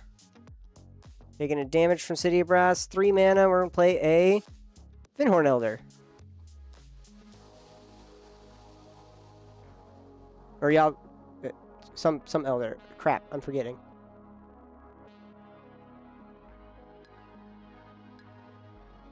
Like something elder. Crap. Phase something elder? It's crap. Why am I forgetting the name of this card off? I'm supposed to be good. Fabro. Dude, it's Fayborough Elder. I know, dude. I'm so stupid. Grafdigger's Cage. Oh. Grafdigger's Cage. Creature cards in graveyards and libraries can't enter the battlefield. And then players can't cast spells from graveyards or libraries. This says creature cards, not lands. Ah.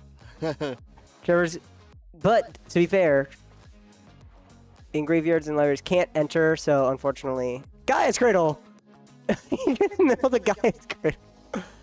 We're gonna fetch an Arid Mesa and go for a Taiga or. Yep, he's grabbing a Taiga. Landfall trigger. We're gonna mill a card. I Still Explore is so good. Immediately filling our land full of cards here. You're definitely going to be playing that Gaia's Cradle. I was about to say Gaia's Cradle's is coming up right next. Yep.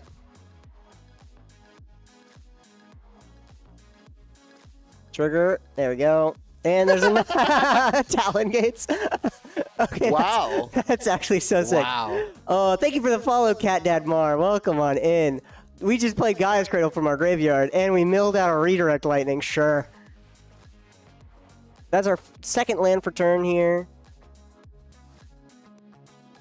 We can play out Aranus and Street Urchin right now. Green. And a red.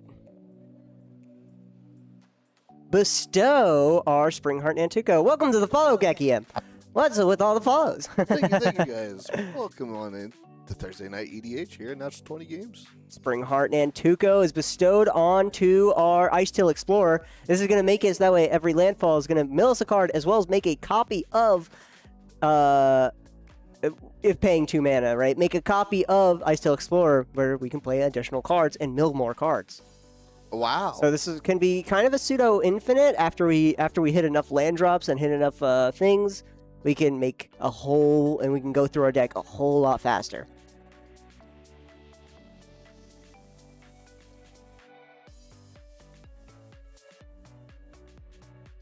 Orcus Lumberjack, sack Dryad Arbor. Play out Garbage Merchant. Garbage Merchant. Ooh, go Trevor, go. True. Cabbage Merchant here. Every time, this is basically like Lotho a little bit, but every time an opponent casts a non-creature spell, make a food, tap 2 food to add a mana. Gaia's Cradle for 3 green. Surprised he didn't. Yeah. High Rex. Tower Scout. Enters the battlefield, untap target creature. We're going to untap Orcish Lumberjack. Making a red mana. Orcish Lumberjack to sack it. Make 3 green. And we're going to cast out Aranus. Oh my goodness. Trevor just going. He turboing. Nope, he's thinking. deciding whether or not we want to do that. It's another option for 3 green.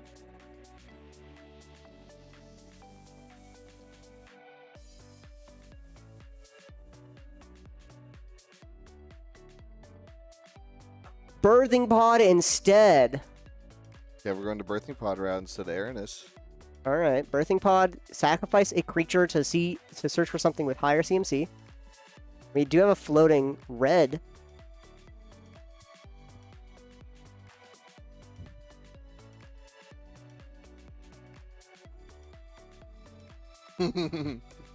Everybody's thinking Kahan now. Yep, because you can't search the libraries because creatures cannot enter from libraries. So he's just getting it prepared and ready for when we need it.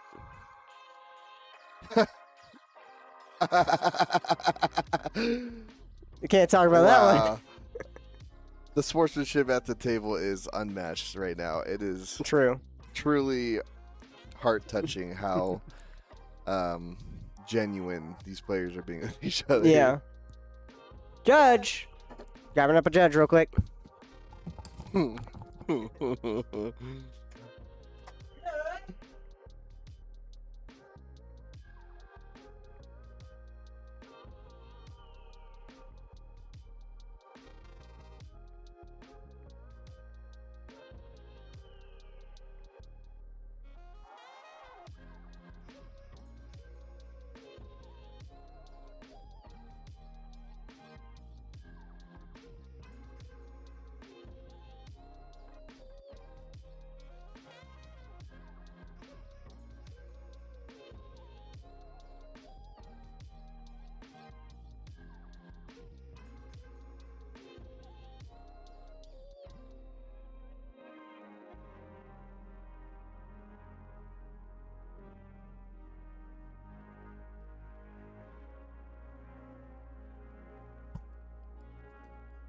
They just wanted permission to give Anthony an extra draw after a missed Fairy Mastermind trigger on the 2 Mystic Remora draws.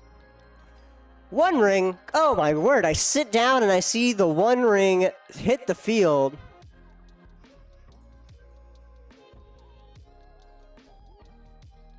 The 1 ring to rule them all.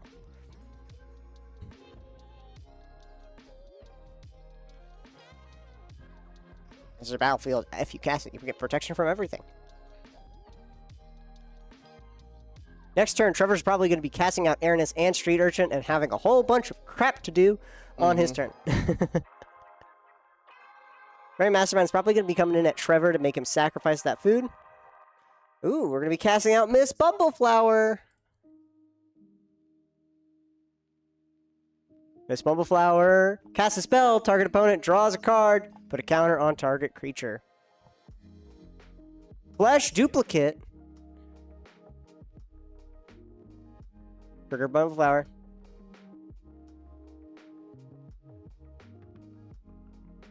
Put a counter on Fairy Mastermind and make Kaon draw a card. We just make it.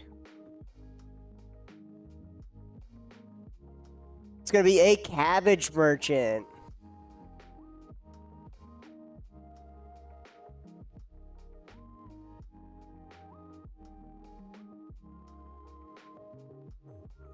Cabbage Merchant is copied with Vanishing. We're going to be Worldly Tutoring now.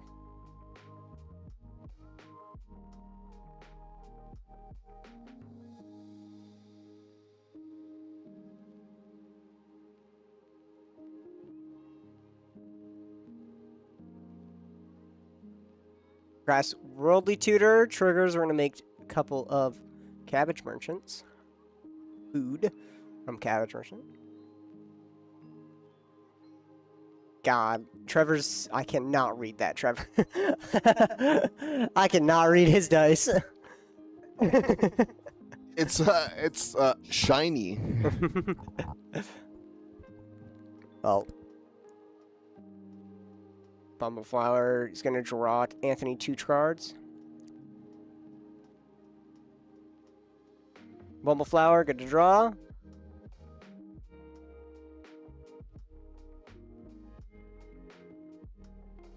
What are we worldly tutoring here, Anthony? creature captain of Eos could be pretty good. This silencers. All non-creature though. Trevor does have a good amount of non-creatures, but that's also a good amount of creatures.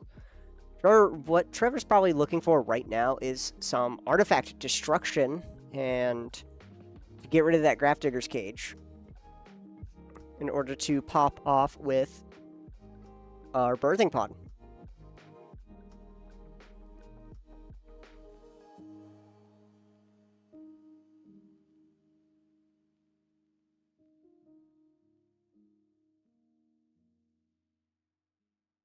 We're going to get a Phyrexian Metamorph to the top in order to copy some stuff even more. Most likely our Cabbage Merchant.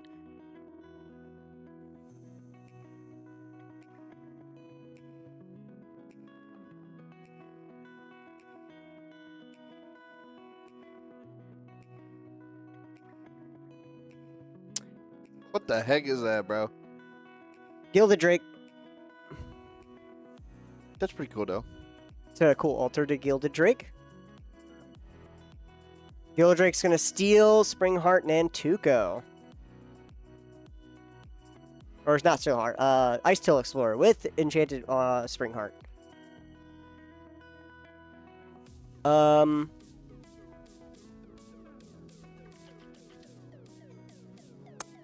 Mill's swan song. I will say, it doesn't.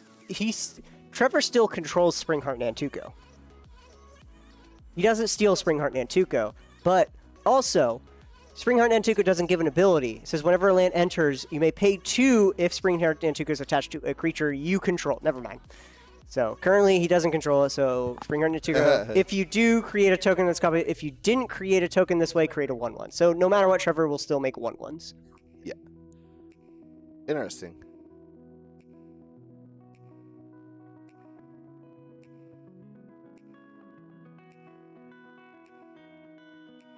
He can re-grab the fetch land, play the fetch land, trigger. Nope. 1 second. 1 second.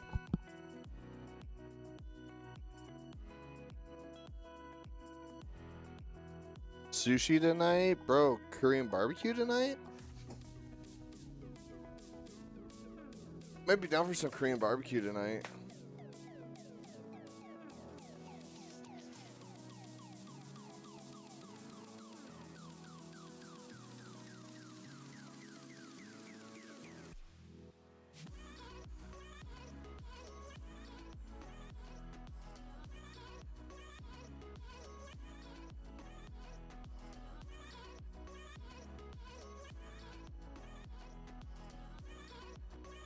Overrated?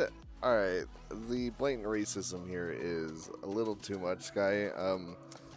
As a moderator of the Twitch channel, we have to ask you to tone it down. This unfavoredness against Korean barbecue is against chat rules. Hey. There we go. No, Trevor's still. Okay.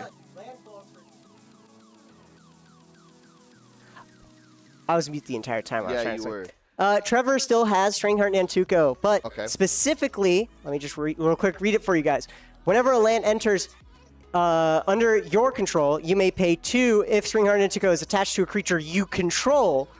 Right? If you do pay the 2, you make a copy of it. If you didn't create a token this way, you make a 1/1. So he's not going to be able to pay the 2 because it's not attached to a creature he controls. Interesting.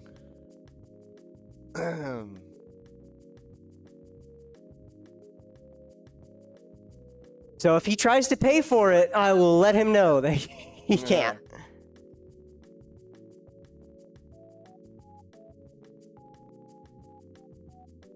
Do you want to go to Korean barbecue tonight, Sean? No. Bro, but Korean barbecue. Yeah.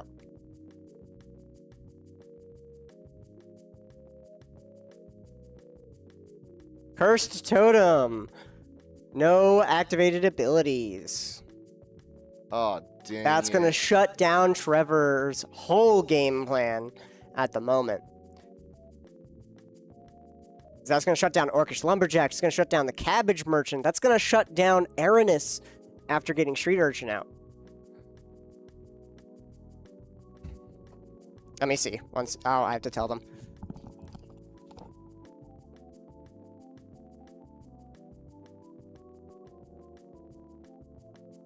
I mean, hey, man, as soon as I have money to afford that, we totally can, and I could treat people to sushi, but this last paycheck was not looking too good. I can't even treat myself.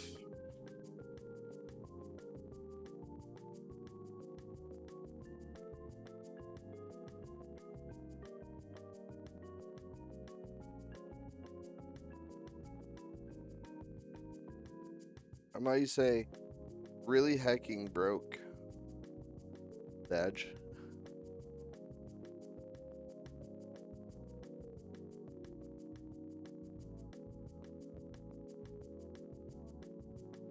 Curse totem seems awful, says Trevor. Okay, we're good. I had to explain. Yeah, it's not attached to a creature he controls. That means he can't pay the 2. If he can't, if you don't make a token that way, therefore you have to make a 1/1. That's why even Springheart and Tuco out alone still makes 1/1s with a landfall, but it doesn't make copies because it has to be bestowed. Gotcha. So it's like skirt, but not for real skirt, only half skirt. It's good. Skirt. That's it. There's a desert temple coming onto the battlefield. A deserted temple. Landfall, we're gonna make a 1/1. We're gonna play Aranis. Thumbs up on Aranis here.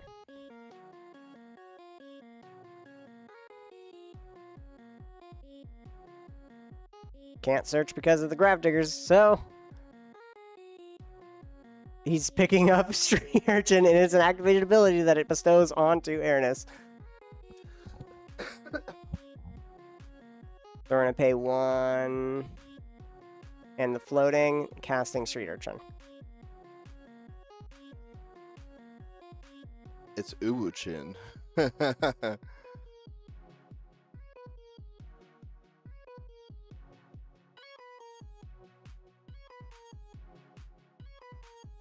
We're gonna pump the last mana into our Deserted Temple in order to untap Gaia's Cradle. Bang. That's a lot of mana We're gonna he's about to swing make. 3 at Kahan. Yeah, that's a lot of mana he can make. 1, 2, 3, 4, 5 mana at the moment. Ooh. 5 mana. And if he was unlocked, he'd be able to make a whole lot more mana as well. A whole lot more mana. Whole lot more because of that Cabbage Merchant. Orcish Lumberjack doesn't have a forest to sacrifice, but once he's able to get online, only he had Ice Tail Explorer.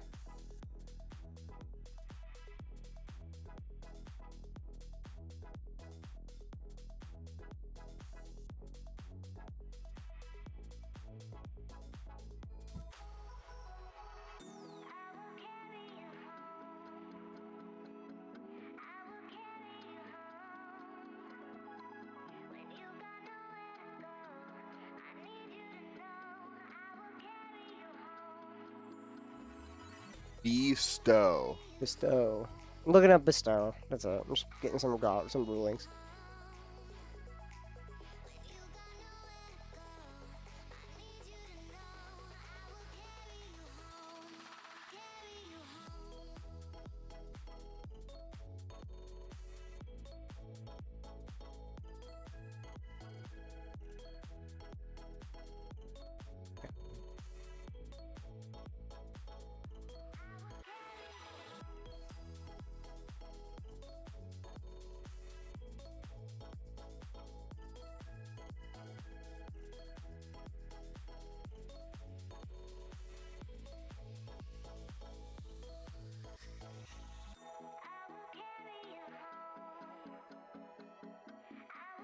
Toxic Deluge. X equals 3.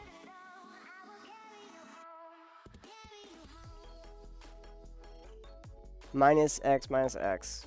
Trying to see how much mana or how much life he wants to pay.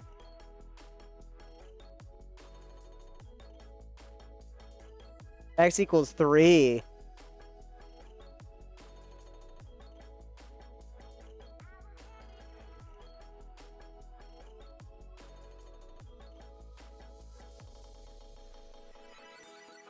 Trevor and Kahan are convincing him to kill everything.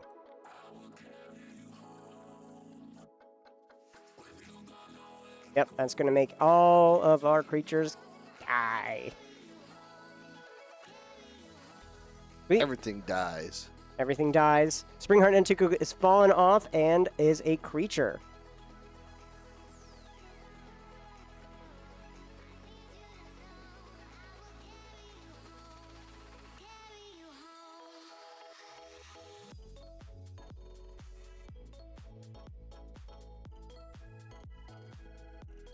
Yep, Springheart's now just a 1/1. We're gonna cast a Diamond Lion.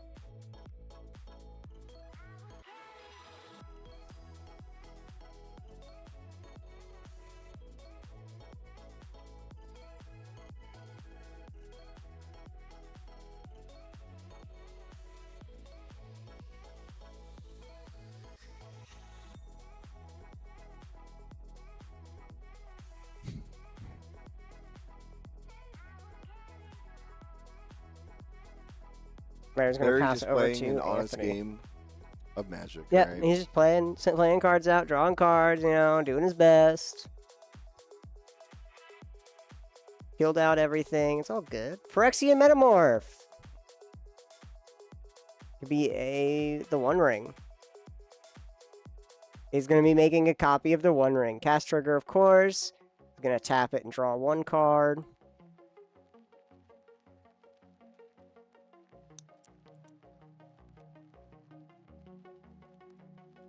Kaon's goes a turn. Still with the Curse Totem out.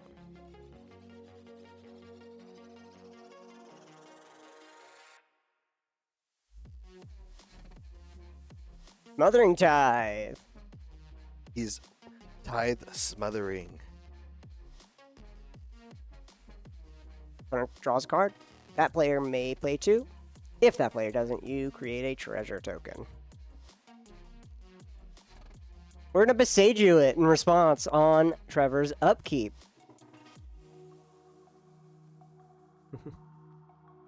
Ooh. Trevor and Larry are slow and turned off, or turned off and slow in Anthony's eyes, so he's going to kill the Smothering Tithe. That way, Heihan doesn't go online. Seiju is in the art of Trevor, so he can't destroy this Gravedigger's Cage right now. Play a Llanowar Elves.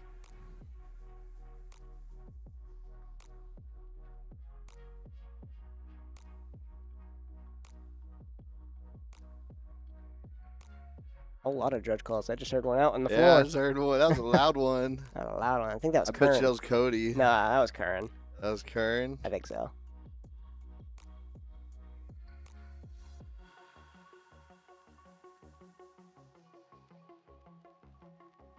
Okay, 2. Nope, that's just going to make you 2 mana, Trevor.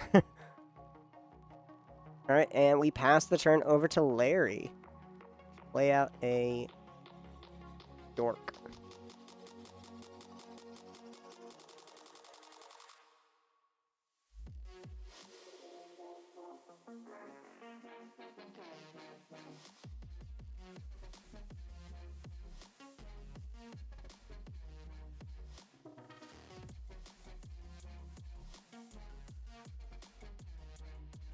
Why are they called mana dorks anyways? Because they're little dorks that make mana.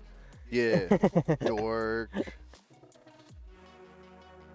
Just slang for like a dork is like a 1/1, and a mana Bro, dork is a 1/1 that makes mana. You ever just walk up to a man and just alpha mog him and you're like, man, you just look like a mana dork. What the heck are you talking about? Bro, I'm freaking look mogging you, man. I'm looks mogging. It's so mean though. Yeah, I mean, one of the most prolific decks back in the day of Magic was White Weenies. Because it was made of a bunch of just like white little 1/1s and 2/2s. And they're like, oh, it's just playing white weenies, and I'm swinging wide. That's solid.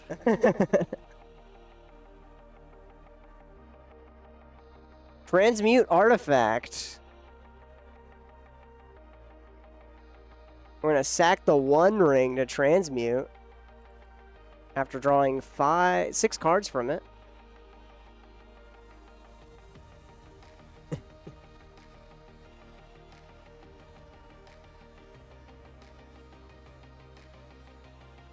What you getting?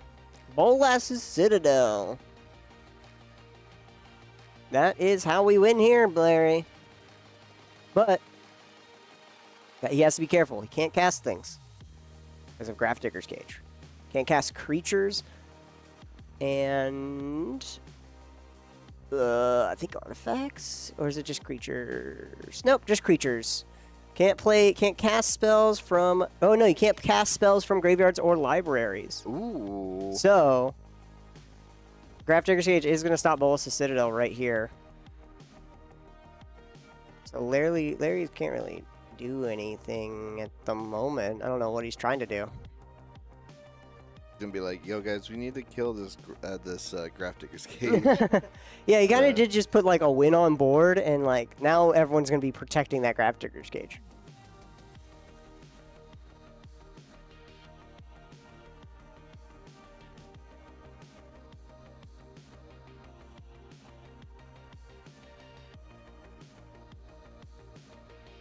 Everyone recognizes it, so we're all good. Everyone's just like, yeah, we'll just let it happen.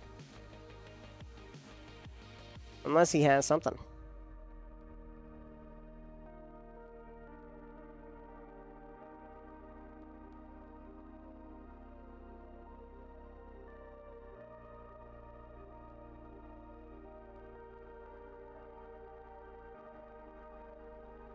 Anthony the Champ goes to turn.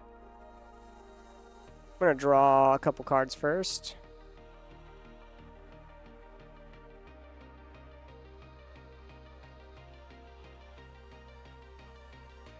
And we're going to play a Ancient Tomb, Balin's Tomb.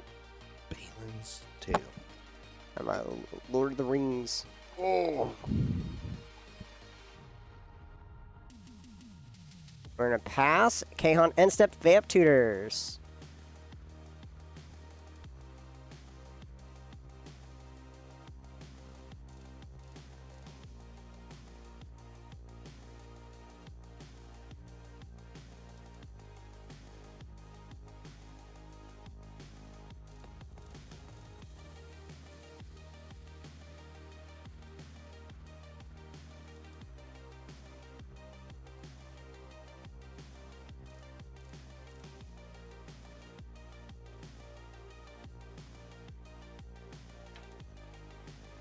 Guy's probably grabbing up a WinCon here, maybe Thoracle. Might be just getting up Thoracle Demonic. He's been drawing a good amount of cards. Thoracle would be pretty nice. Yeah, he's been passing turn a lot, just kind of chilling here. So he could just see Demonic Thoracle.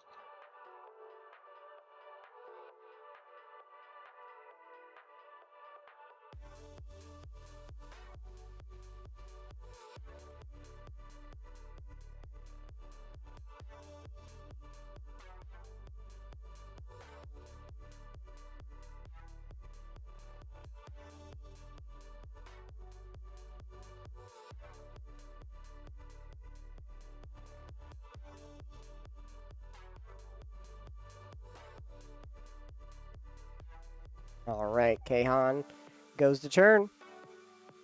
What do we get?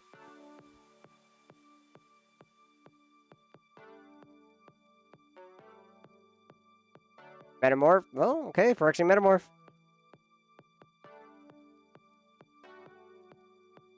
What are we going to be making it out of? Boluses?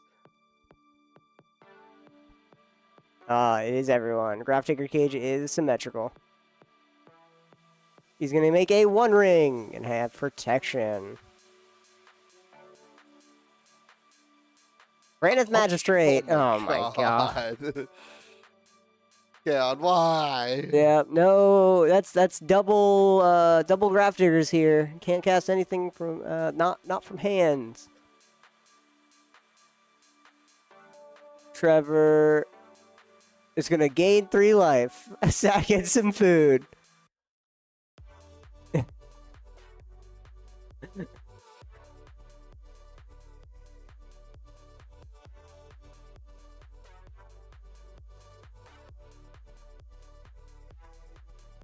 One green. Carrion Ranger. Return a forest to your hand and untap something.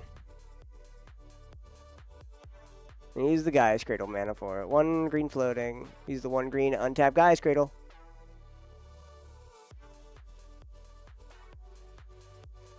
Four mana. Imperial Recruiter. Nice. Bro, did you know that there's like all these different recruiters and they do all these different things? I learned. You learned? You learned? Where'd you hear it? Where'd you hear Internet. it?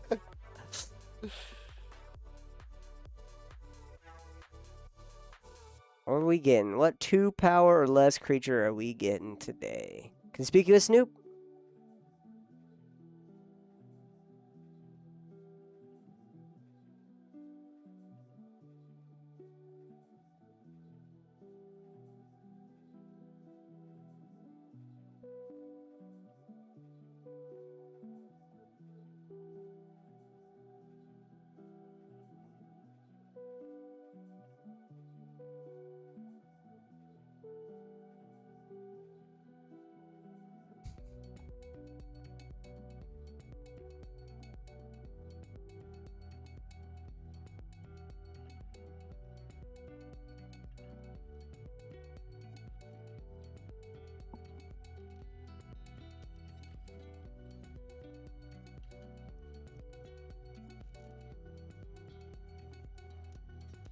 Alright, we get a Fierce Empath.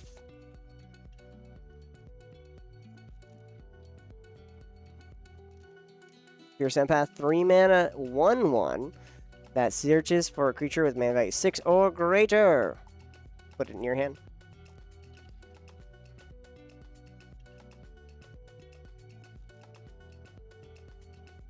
We go to Larry's turn. We get a bounce spell, Larry. Where's our... Into the Flood Maw. Shotgun a Hollowed Fountain for 2 life. And we're gonna top. Sensei's Divining Top.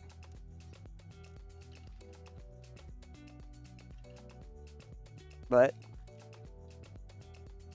let's see what we can find. We're gonna activate the top. So we have combo on board. You just can't do it because of Grafdigger's Cage and Draenus Magistrate. Whoopee!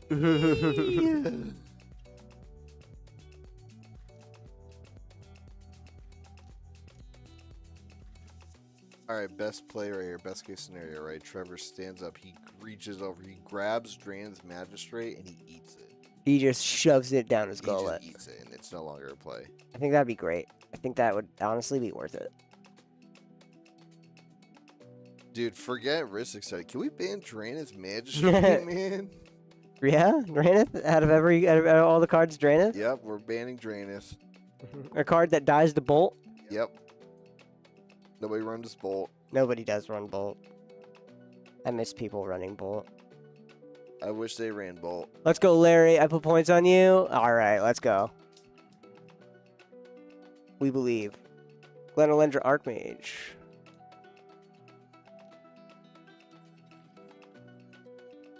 Or Glenolendra Guardian, sorry, gets cast out here. This creature enters with a -1 counter on it.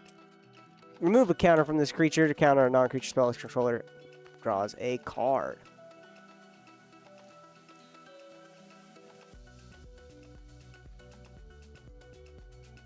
We're going to gain some life from our food.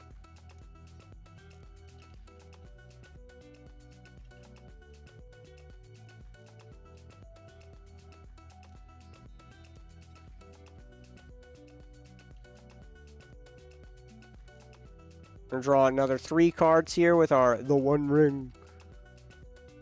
are totally the One Ring. Did you know? Mm-hmm. Did you know gaming? Yep. Yep. Yep. We're gonna Tataru make Trevor draw a card to make a tapped treasure token.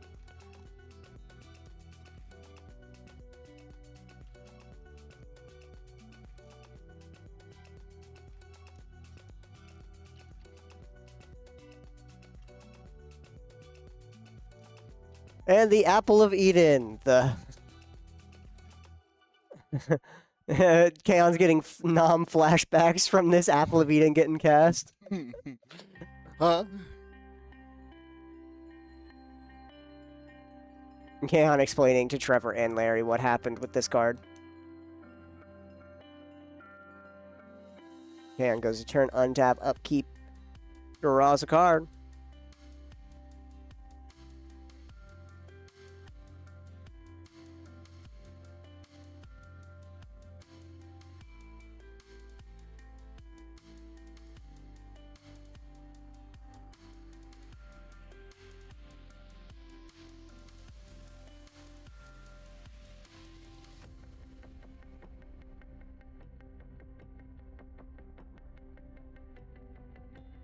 Can't say that while you paint people.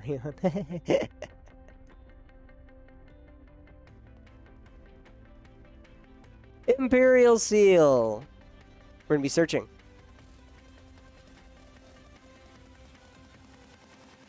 Trevor passes. Pass. Oh, Larry. Mental misstep on the Imperial Seal. Are we gonna... Ooh, response, Kaon.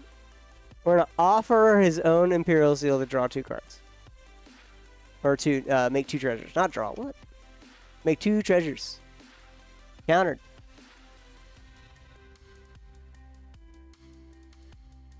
So he basically refunded his Imperial Seal to make 2 treasures because he tapped 1 for the Imperial, 1 for an offer. Because Larry was gonna counter it. What the heck? Because we don't want to give Larry treasures, I guess. Characteristic study.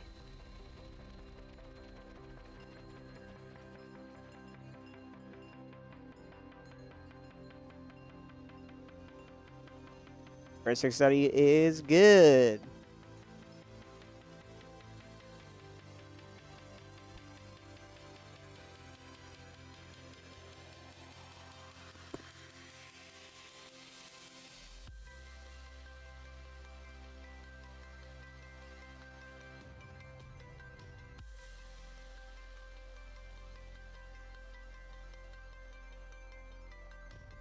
Count passes over to Trevor finally.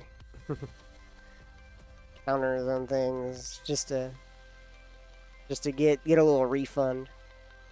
Bloodstain Mire. Trigger, we're gonna make an insect. We're gonna make some dudes because we're going to Gruel Beats now. We're gonna crack the Bloodstain Mire to fetch and make another insect if we have to.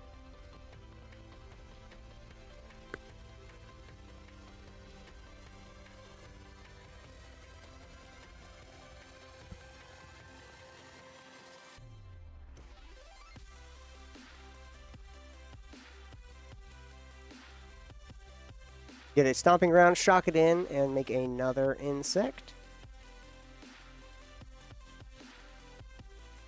He's popping off. He's going, he's going. He's sprinting his axe.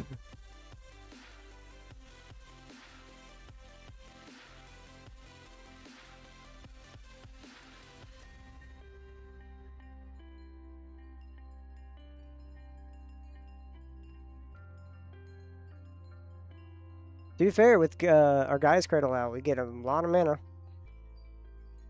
6 mana. In Deserted Temple, untap. He has 5 floating green. On to 3, Fierce Empath. We go down to 2 for Ristic Study. We're going to search out for a creature with mana value 6 or greater. What are we getting? Probably something spicy. Cascade actually works. Cascade exiles the top card of your library, and you may cast it from exile, not your library and not your yard. We're gonna get Protean Hulk instead. Okay, I guess we're Protein getting... Hulk. Protean Hulk is not the... Can't be... Once you sack it, it does not do nothing. Because of Grafdigger's Cage saying cannot enter... Creatures cannot enter. Okay. Yeah.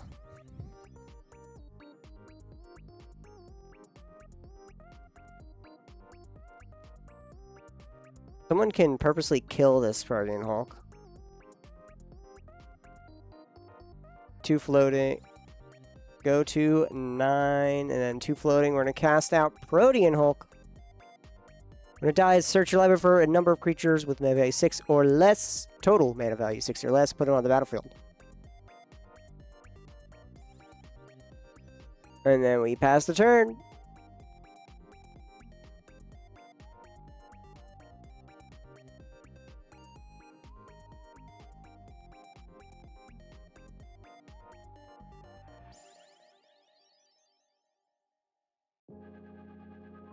Alright, passes over to Larry. Well, the Citadel's still offline. Everyone's just looking for a way to destroy that Grafdigger's Cage. That is the one thing stopping all of our players from winning the game in this moment.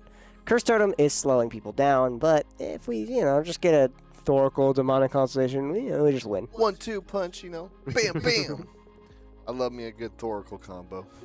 I love me a good ends the game immediately for 3 mana. Yes. Easy.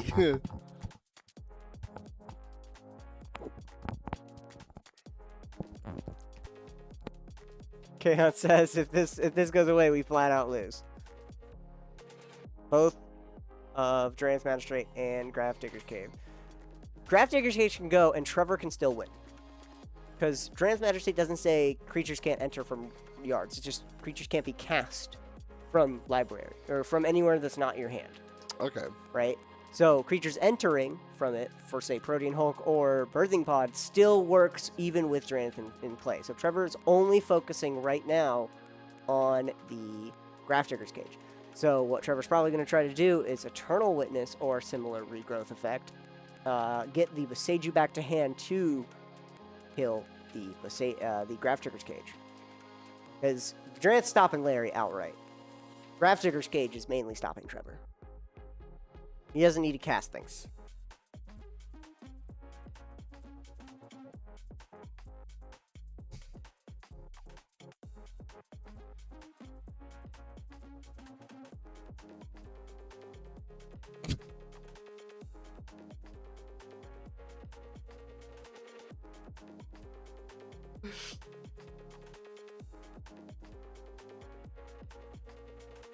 Backup plan is a Hulk beats. We are just going to swing. Oracle. Ristic. Hand's gonna draw. Oracle on the stack. Everyone passes. ETB, hold priority. Demonic Consultation. Ristic starty. Do it, Anthony. Where's the counter? You must. We're gonna Swan Song it. Oh! Counter War. 4 life, tapping 5 mana. Are we hardcasting a Force of Will? We're gonna hardcast a Force of Will on the Swan Song. 5 mana counterspell. Ristic Study, Can's gonna draw. Mental misstep the Demonic Consultation. Larry is let's resolve our Thoracle. Look at top 2. Put one on top, the other on bottom.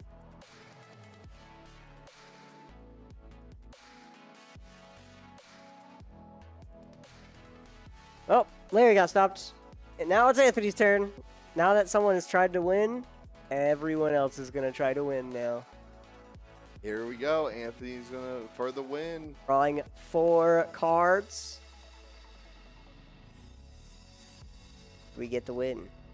We get our own AB combo that wins the game. Gonna fetch. Quan Chi Tong in response. That way we can draw a card.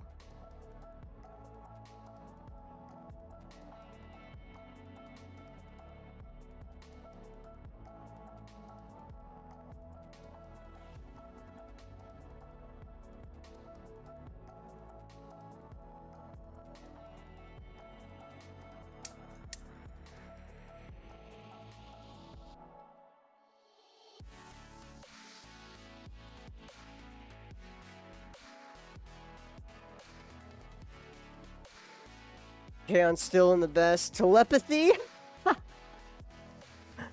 Oh man, we're playing with our hands revealed, y'all. Okay, I'm gonna draw. Trigger on Tatara here, make a treasure.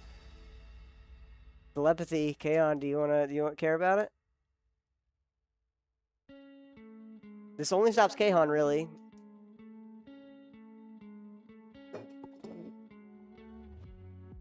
Because he has Apple of Eden right now. Because of that Apple of Eden, he's able to steal hands. But to be fair, the Dranth Magistrate is stopping him from casting it from exile. Alright, Summoner's Pack was in hand on Kaon. We're going to be revealing our hands here. Fierce Guardianship, Irma, Force of Will, Diabolic Intent, Delny, Rest in Peace, Esper, Command Tower, and a Windswept Teeth. Oh my word, Kahan had all the interaction in the world. Fierce isn't live, but it's still a counterspell. Same with Force of Will. That's crazy.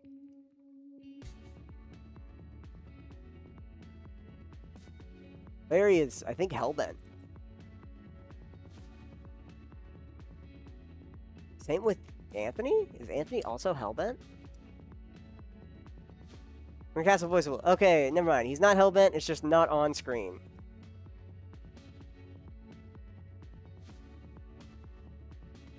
Study we're gonna pay for, probably.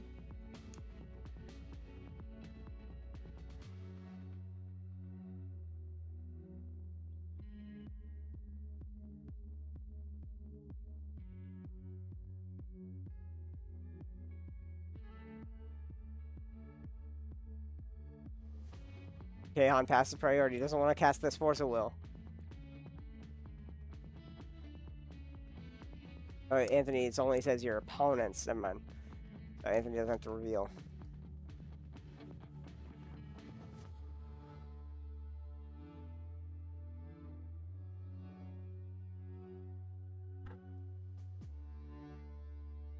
Playing the long game, everyone.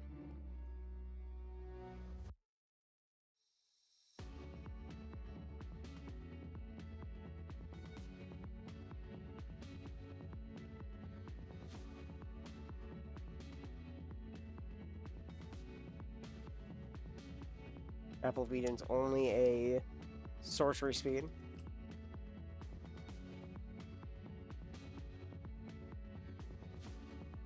Wargate.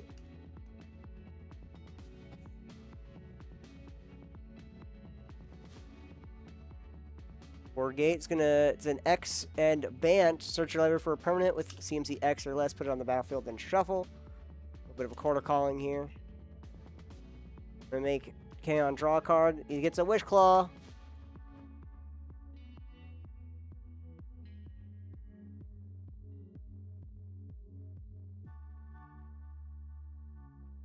This Trevor might be able to actually get it here if he Summoner's Pact for Eternal Witness Boseiju the Grafdigger's Cage, and then sacrifice the Protean Hulk. Of course, he has to make sure no one knows that because of that revealed Force of Will on Kahan's board. Or a Fierce Guardianship. If we cast out Jin, then we can Fierce Guardianship stuff. But Here's Guardianship only gets non-creatures, so this is going to be countering a Summoner's Pact at best. And if we Eternal Witness, an ETB trigger, so they have to understand that he's going to be probably getting a Boseiju with it. He could try to feign getting Ice Tail Explorer in a way. Unless he has a mutagenic growth. Pivot, he draws a Secret Commander. And then there's a Smothering Tithe on the field on Anthony the Champ's board. Pass over to Kahan's turn. Untap. Keep. Draw a Enduring Curiosity. Whenever a creature deals combat damage to a player, draw a card. You can draw 3 more cards here that do get revealed. Ooh! Play a Command Tower. Kaon's kind of not safe right now because everyone's kind of knowing what his game plan is. Of course, the order of things is still what's secret right now because Kaon could order it a little different.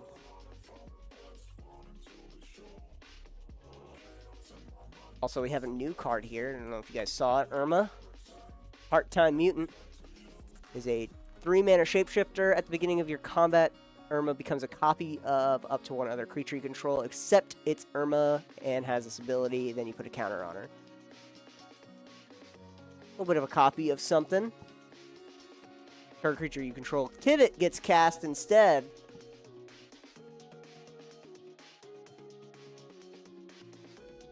I think everyone's going to be going for clues here. Maybe Kaon might be going for treasures.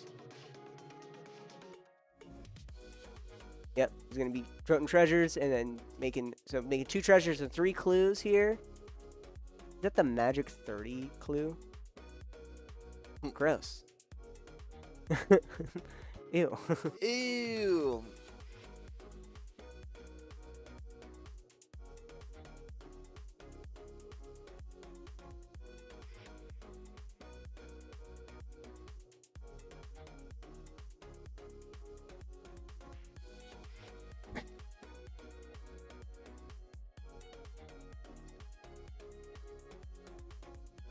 They're saying they can probably rest in peace here. Let me just board wipe here and we restart again, you know? Yeah. Let's just get a second board wipe up in here. Yeah, we're playing EDH in here, man. Yeah, we're playing casual. All right, we're just playing Wrath of God after Damnation after Basically. Blasphemous Act. There we go. Yep. Let's get some planetary devastation and let's get some land destruction, you know? Yeah. Move to combat. Kahan does. Wan Shi Tong and Draen's Magistrate can swing. Wan Shi Tong swinging for 3 in the air. Wan Shi Tong at Anthony for 3. Move to end step.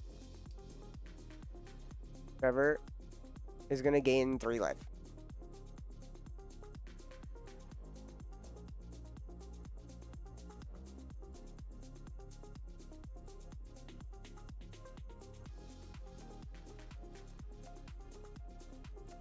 We're going to start discarding cards down to 7. Windswept Heath, Delney, and Esper Sentinel. Trevor goes to turn. Untap, upkeep. What do we get? Lotus Petal. That's pretty good. And he pays for it. He's going to pay for it. That's fine because we have Gaia's Cradle out.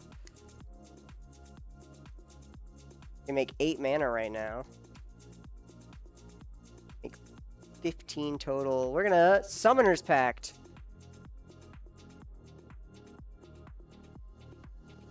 No Vexing Baubles, just... Yep, Summoner's Pact. Ristic. 8 mana, 7 floating is going to pay for Ristic. Is he going to do what Is he going to do what I predicted? What are we getting, Trevor? It's going to be funny. Do the funny thing. Do the funny thing. Get the funny thing. Did I just predict his move? He's gonna get a regrowth effect. I hope it's not just like mutagenic growth that's in his deck. I hope, or not mutagenic growth. Noxious revival. I pray that it's like a S% or not S. Eternal Witness. You even know? Eternal Witness. Eternal Witness. That's what I'm saying. And the only way to stop it is with Force of Will. But Trevor has to feign that he's not getting the Besagio. Bo Seiju. Bo Seiju. What's a 7-drop that Trevor could be running? Or a 8-drop, sorry, with Protean Hulk. Apex Devastator. An 8-drop? Apex is 10. Apex Devastator with a -2 on it. With -2 CMC. Yeah. Perpetually gains -2 CMC.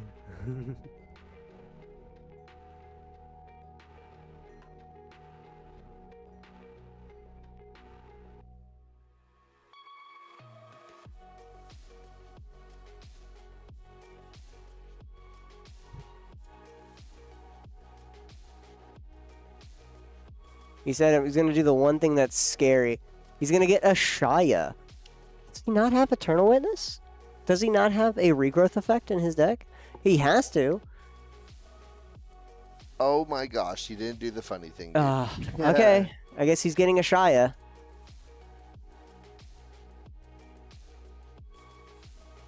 A Shaya has been played. All non-token creatures are forests. A Shaya. I mean, with Kyrian Ranger, he almost has an infinite here, but he can't activate Kyrian Ranger's ability.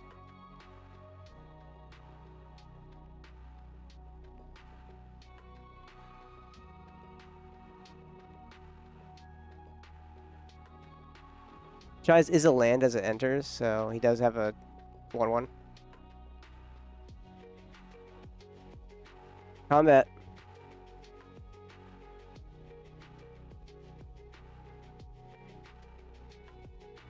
Six at Kahan. Tibbet's the only one out. I'm gonna have to talk to Trevor about what he a tech he could have done. Kahan's gonna take the 6. Doesn't want to block with Tibbet. Second main phase.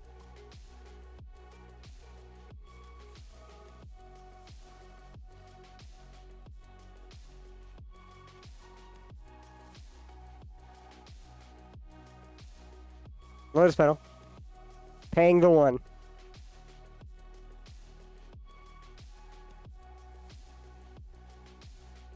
Let me make sure he needs a... 1 second.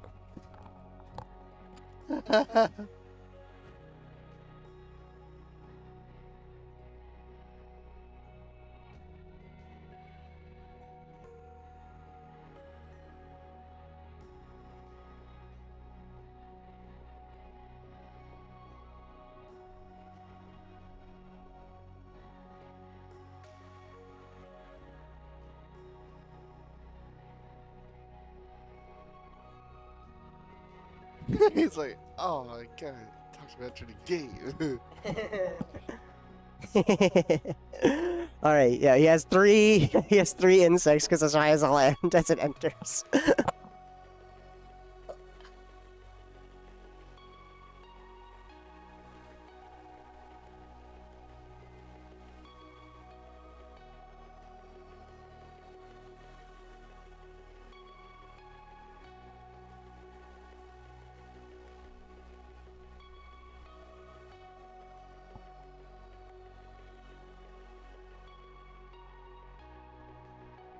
All right, so everyone's at pretty dangerous, like, except for Trevor. I don't know if you're checking a look at the life totals here.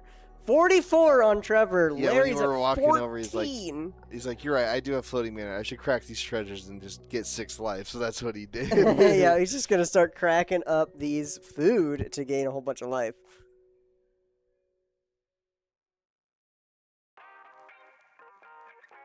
Everyone's also paying for the Smothering Tithe because everyone has a good amount of mana out still.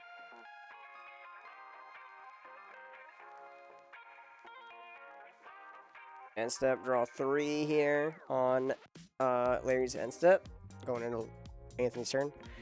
I don't know why he end stepped on Kahan, or not on Anthony's turn. Voice of Victory doesn't stop activated abilities, it only stops spells. I think he thought it was a Grand Abolisher. Voice of Victory is still online.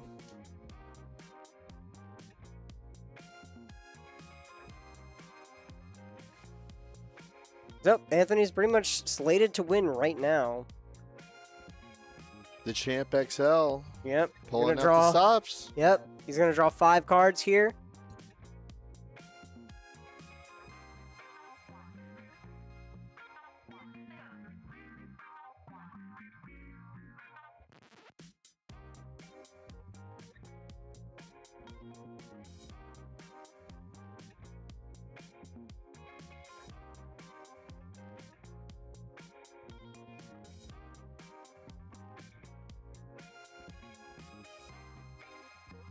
Anthony's still being stalked by Grafdiggers and Curse Totem right now, but he's trying to search for it. He's trying to get it. Kahan is like, you're sandbagging, bro. We're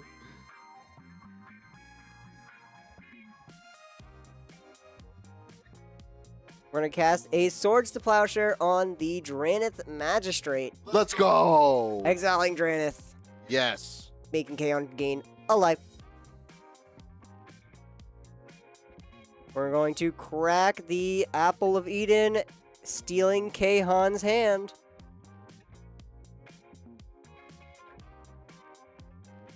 We're going to Diabolic Intent. Stacking the Glenolindra. Ooh, the Tataru. I'm surprised he didn't, like, swing in with, like, the Voice of Victory. It's everything. Like, Larry or something, and then sack the token. Been funny. Of course, Ristic Study of also going to be causing some fun stuff here.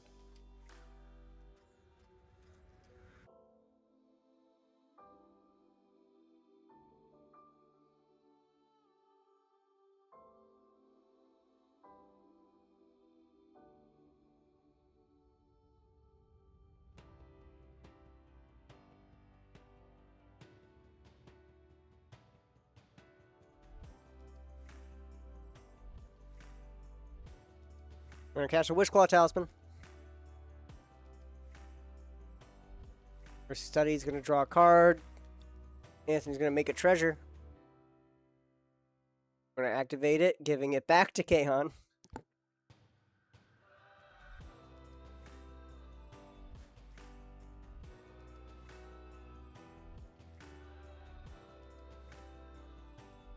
Washi Tongue draws a card. Anthony makes a treasure.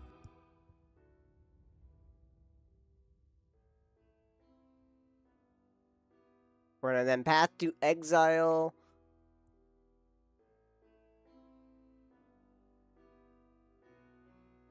The Ashaya. So it's going to be searching for a land as a replacement for it. Mhm. Whoever's going to be searching for land. Shire was going to be a big beater. Coming in swinging for a lot of damage.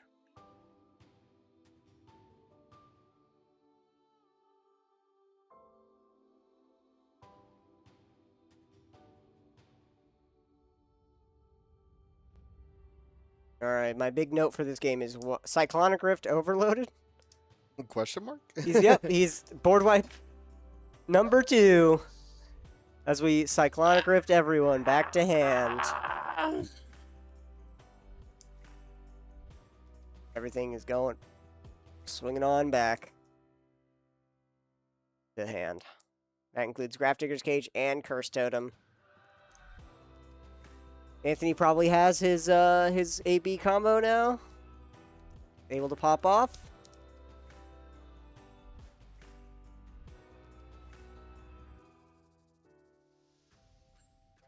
take a look at this field once again. 5 treasures, 2 food.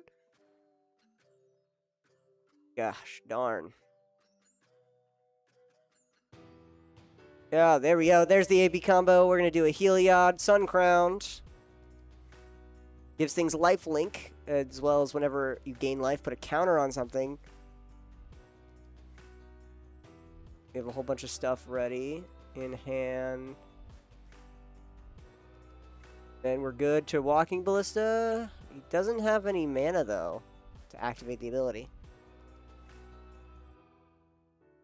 We're gonna cast the Force. Trigger, he draws. And he pays for it. We're going to Force a Will in response. The Force.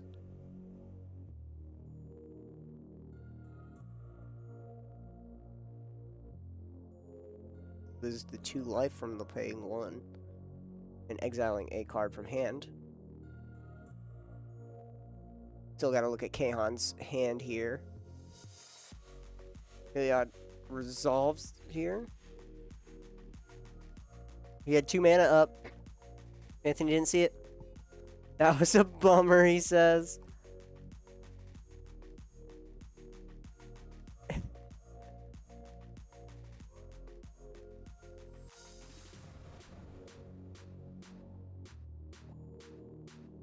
Trevor just made a little smiley face. He's the smiley face of lands.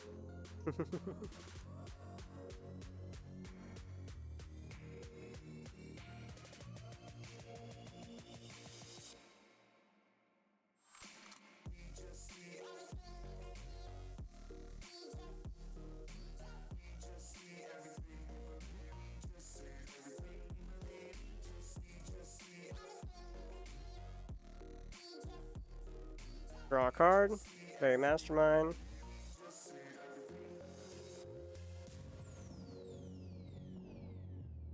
Ooh, there it is. X equals 2. There's the Walking Ballista. That's combo on board, but he has the mana up now.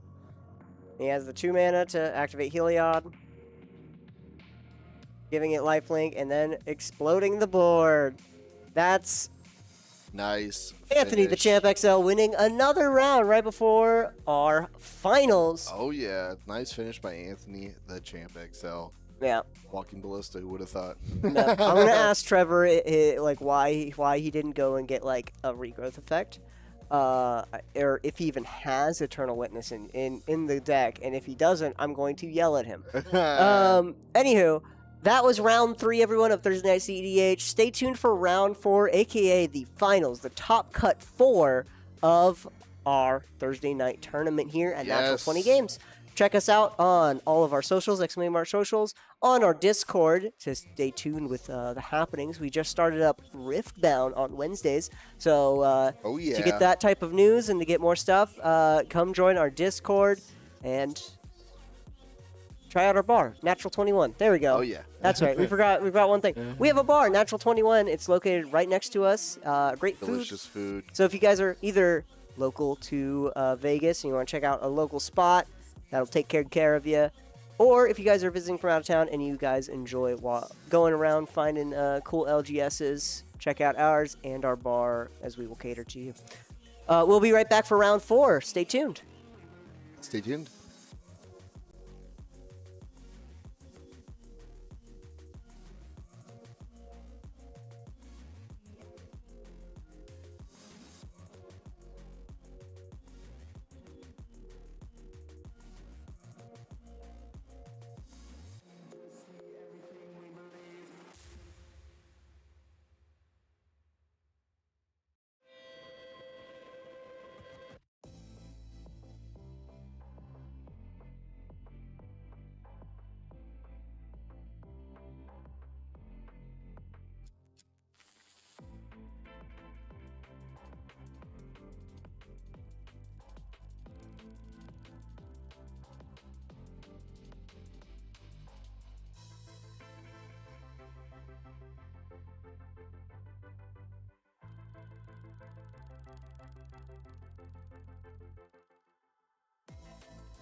Alrighty, everyone, that was our final table that we were watching. So we got our last table set on up, our final round, all ready to go. We got Will C with Iroh Grand Lotus, Derek the Machine on Kefka Court Mage. He's a bit sleepy today. He's a bit tired. He's drowsing around here. Let's start up predictions, everyone. Get your channel points in. It's Gamba time.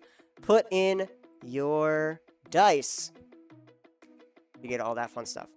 Anthony the Champ XL on Miss Bumbleflower, and Rodrigo I on Sephiroth of the Hidden Ways. So, just to get you guys all acquainted, Iroh, of course. Alright, looks like we are all ready. Rodrigo needs to spread it on out here as we go down to 7, 6, 7, and 7, I believe, and we're all set and ready to go on 2 hours of fun CEDH gameplay. Again, natural 20 games. Check us out. Pre-games, Gemstone Caverns. Sink into Super is going to be exiled for its cost. Got Iroh Grand Lotus. Will C is going to be starting us off. Firebending 2 during your turn. Each non-lesson have instant and sorcery has flashback equal to its cost. Each lesson in your graveyard has flashback for 1 generic. We're going to be playing a Chocobo, Paradise Chocobo, Birds of Paradise here. Derek's Machine goes to turn on Kefka Court Mage. Playing all the Universes Beyond right now. Kefka Court Mage, of course, is a 5-mana 4/5. Enters or attacks. Each player discards a card. You draw equal number of card types discarded. Bust Bumbleflower, as we saw within the past, first and third round, we know exactly what it does. But the weird one here is going to be Sephiroth of the Hidden Ways. This is originally from the Forgotten Realms from the Forgotten Realms Commander decks. Whenever one or more creature cards are put into the graveyard from anywhere, venture into the dungeon, triggers only once you turn. Whenever you complete a dungeon, return a creature from your graveyard to the battlefield. Very interesting card here. I've actually built this deck casually.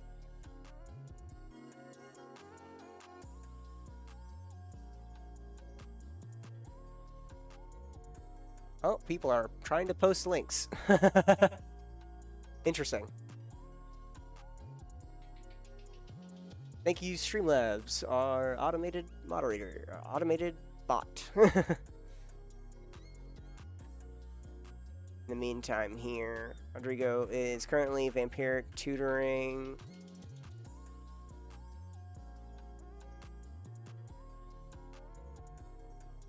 We got a Wan Shi Tong out as well.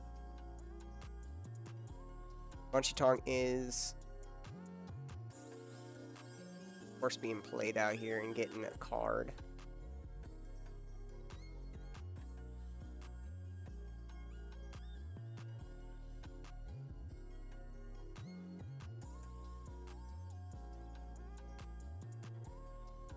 Soul Ring is being played by Will. He's seeing some Teamer Spellslinger action going on. Jesus, what are all these cards right now? Mana Bolt! We are looking at Secret Layer of the deck here. Moving to combat, Derrickson is swinging 2 in the air at Rodrigo.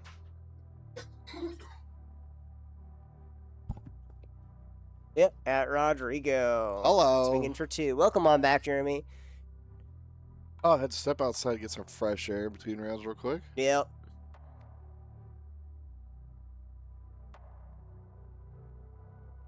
Passing on over to Anthony. Drawing a card and playing a land for turn. Wooded Foothills. We're going to fetch. Getting a Taiga. Are we getting a Troppa Island? Are we getting Savannah? Probably a Trop. I think we'll get a waste. Give me a waste. Yep, there's the Trop. 3 mana. We are going to cast a Rhystic Study.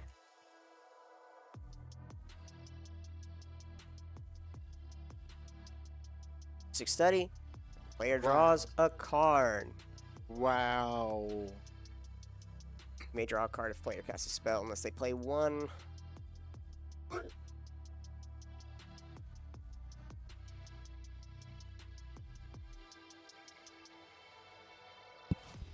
Oh. Dude, the wind is killing me lately with the allergies. The wind, yeah. A lot of allergies going around right now. It's that spring wind. Bro, I just be waking up in the middle of the night just dying, coughing, just phlegm in my throat. I'm like, I'm dying. I'm being suffocated by my allergies. Help. Yep.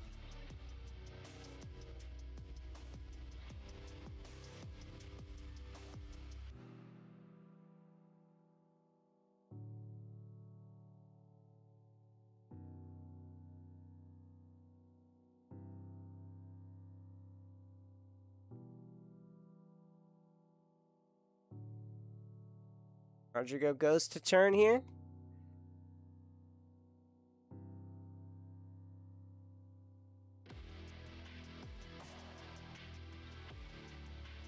We got 2 Ristics out here on the field. It's going to be quite some time.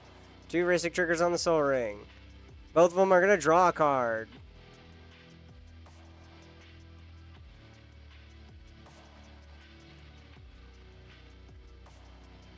A 3rd Ristic study. All right, we're going to be here for the full 2 hour, y'all. Get everyone get nice and tight and snuggled up. Grab up a tea for yourself. You need to grab up a tea for yourself. Dude, I need some tea. Or Drink like a water, some Korean bro. barbecue. Got a water right or there. like- bro, this ain't Korean barbecue. I just have a need, you know, for some kimchi. Kimchi, yeah. Flash photography. Are we making another Ristic?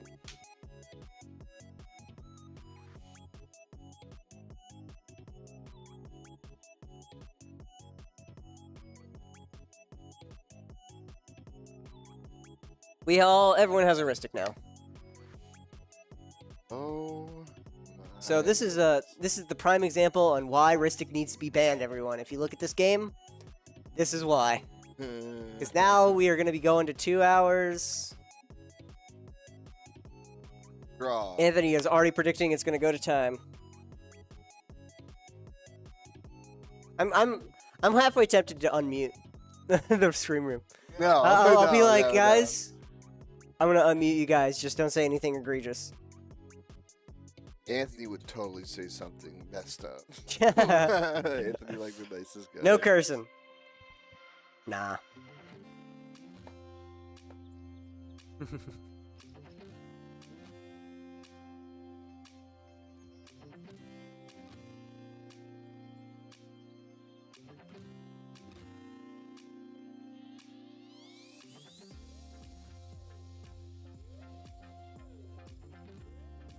Everyone's just drawing a whole bunch of cards here. Imperial Seal, of course, Wanshi Tong. Derek's going to be drawing more cards than everyone else because of that Wanshi Tong.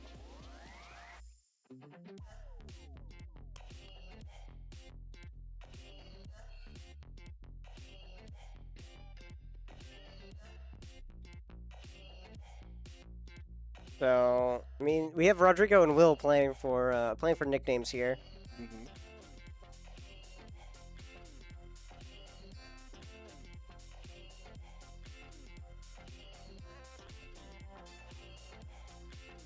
Anthony is like, I need psychic possession right now.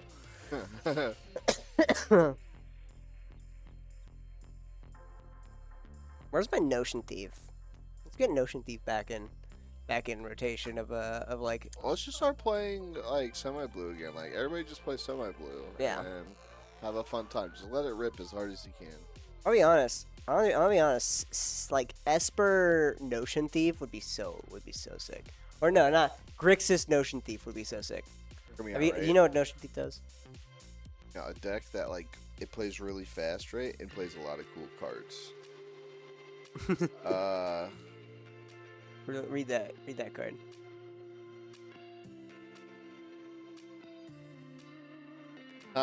You steal their draw. So they either like, yeah, sure, you can draw a card with my Ristic Study, or they're like, I'm not gonna draw from Ristic Study. Pyramid. Everyone draws. Mirror Maid. Another Rhystic Study. Rhystic Study number 2! Should I just do this?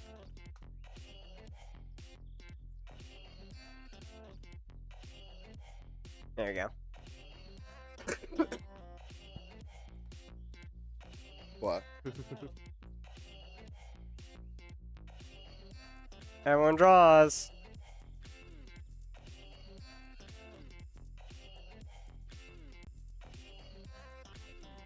Start the Gamba. I did. Awesome. Oh. Mm-hmm. Oh. Whoops. Yeah, I was about to say.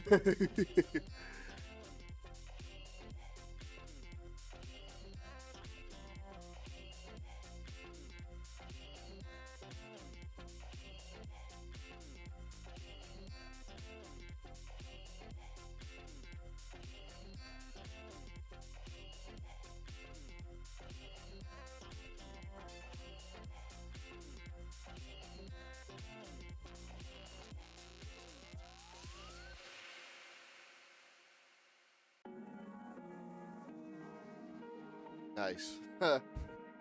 Welcome to Rhystic Study the game.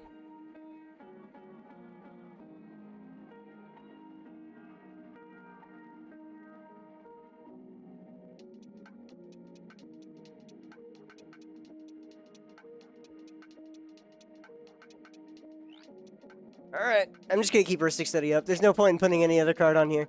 Let's say just like download the image and then keep like a Rhystic Study like counter. How many Rhystic Studies there are? 5 Rhystic We're Studies? at 5 right now, I think. Anthony has 2 Rhystic Studies. Alright, Rhystic Study the game.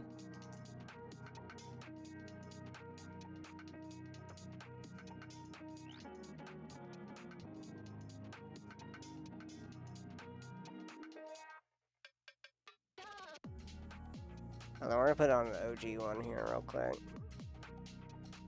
There we go. That's not the OG, that's the list version. Yeah, we'll do the list version. Tataru Taru. Everyone draws a card. Make a treasure.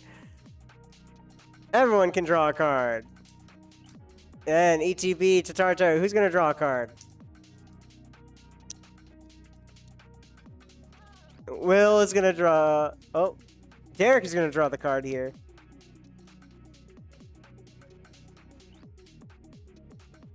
The Tataru is gonna draw Rodrigo a card as well.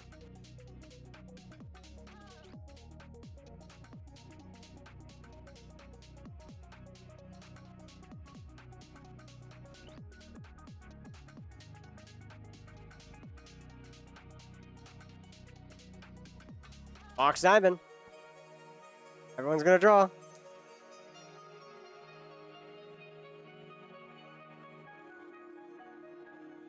I'm gonna discard a Scalding Tarn to it.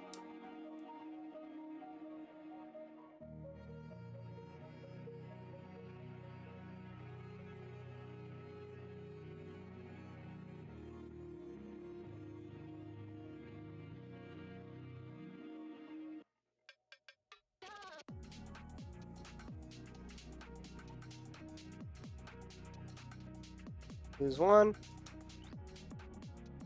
And Ranger Captain of Eos. Everyone's gonna draw. Derek's gonna draw 2 because it's a search. Wanchitong will trigger. Wow!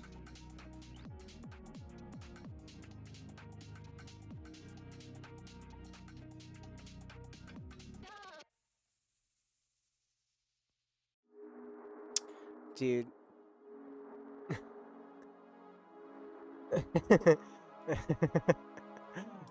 um.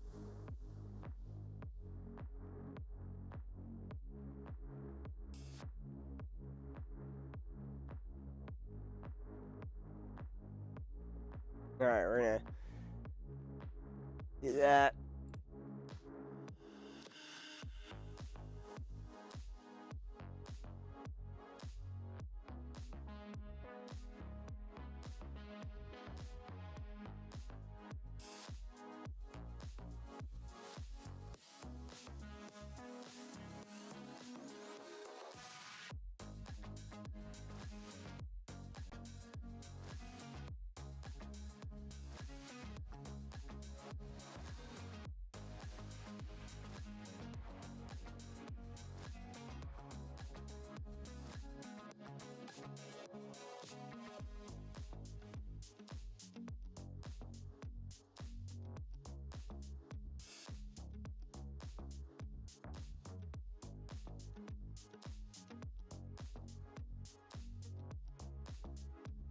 Put it in the middle. So it'll be covered up. Just put it underneath the card layer. So it'll disappear whenever. Mm-hmm.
Heuristics trigger.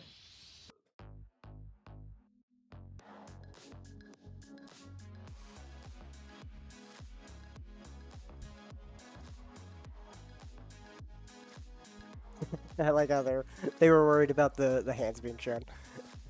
Yeah, they're like, oh, sure they have. Like, yeah, we told them. Yeah, they know. They trust me. definitely know. And they're like, all right. How many heuristics are there? 5? X5.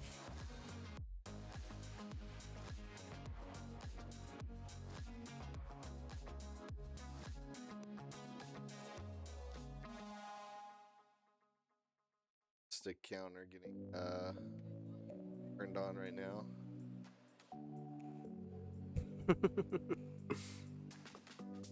There you guys go. Heuristic counter. All right. 1, 2, 3, 4, 5. Yep. Yep.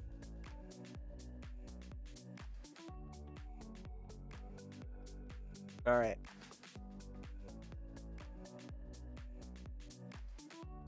Flash photography, regrowth, back to hand. Flash photography.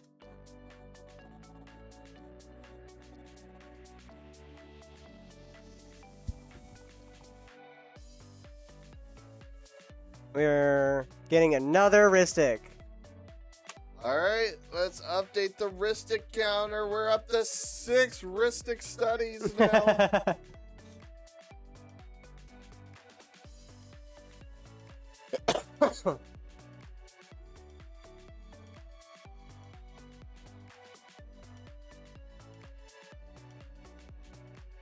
Colorless and some lands. What are we playing tonight? Ristic studies, what we're playing. That's when you just get rid of the X and put the 6. Yeah. Hmm? So just put the 6. Just put 6? Yeah. Alright. I guess that makes sense. Nah, I like the X. I like the times 6. Okay. Alright, Electro. Electro's pretty good here. Assaulting Battery. You don't lose unspent red mana as steps and phases ends. Whenever you cast an instant sorcery, make a red mana. When it leaves, you may spend X and deal X to a target player.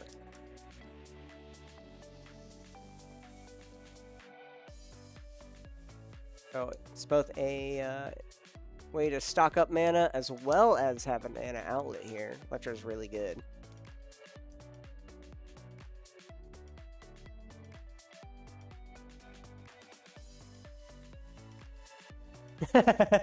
Six Ristics. Let's get 7. 6, 7? 6? 67 Ristics. 6, 7.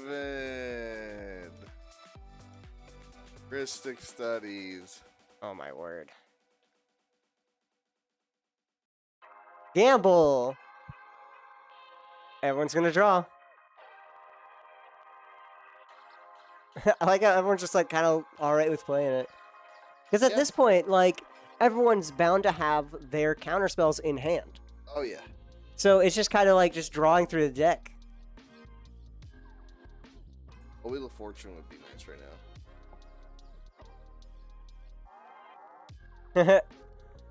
Anthony has only really drawn mana dorks right now.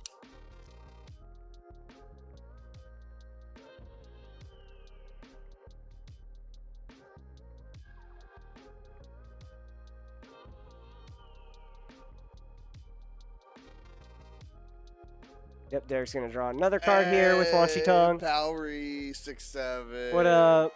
Welcome on in. As we have 6 6-7. freaking Ristic Studies. Isn't the player with Ranger Captain sitting in the best spot? True. Ranger Captain is pretty good. But to be fair, a lot of the other players might have something. Unless I'm not seeing something. Kinda, yeah. Other than maybe Will having a good amount of way to turbo with Bergie and Electro out. In this Spellslinger deck. In a Storm deck.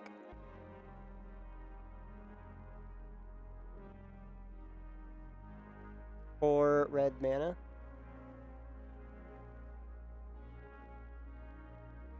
And a treasure. Storm deck with 6 Ristic Studies. Yep. 2 of them are his. Bill has 2. Anthony has 2. Rodrigo has 1, and Derek has 1. Yes. Dude, I would love to see a Cyclonic Crypt. Dude, I would love to see, Everyone scoop.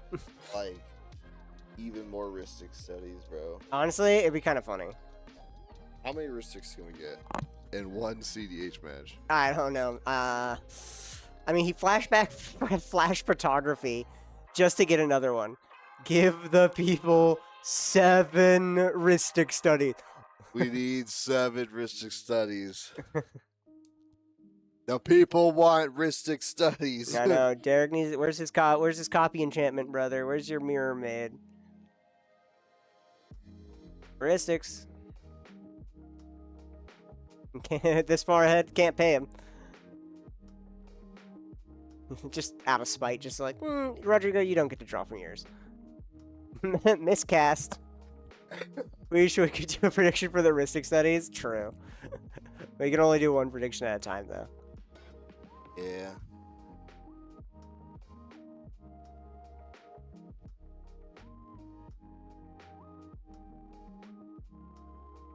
We have a bunch of red mana available. It's not gone away yet. Did Pyretic Ritual to add 3 red mana, 3 more red mana.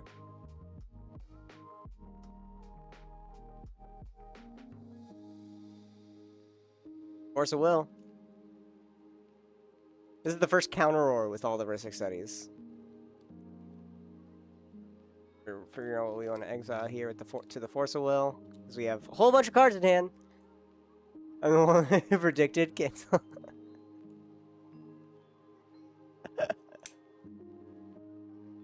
True, we could cancel it.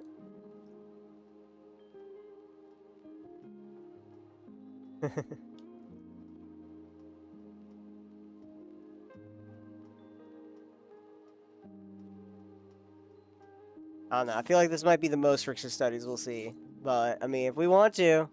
Plus, to be fair, we'd have to, like, guess numbers. Like, what?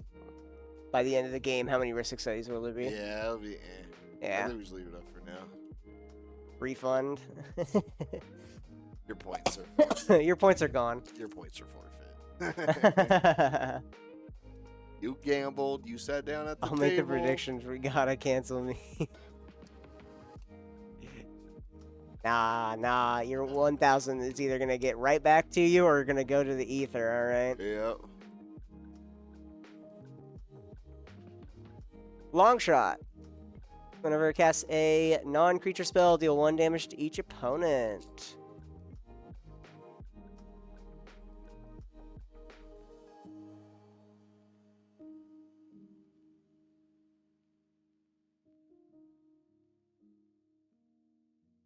Dude, Orcish Bowmaster. Orcish Bowmaster would have a field day with this. I think we just need a few more Ristics. I do think so.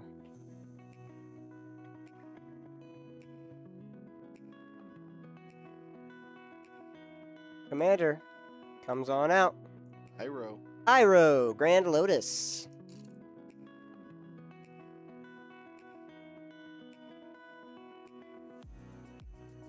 He has a bunch of flashback stuff right now. And go infinite on Ristic? No. There's no way to really go infinite on Ristics. Just pure value. Aw. Yeah.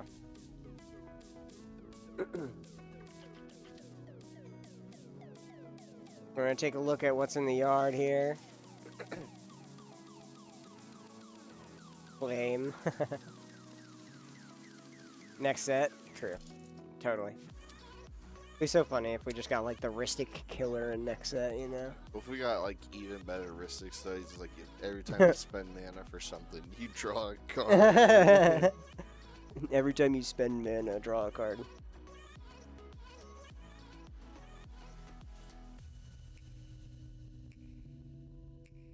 Second Ristic study, yeah. Just Ristic 2. Ristic study, the sequel. Oh, it would be like Magus of the study or something. August of the study. Ristic College.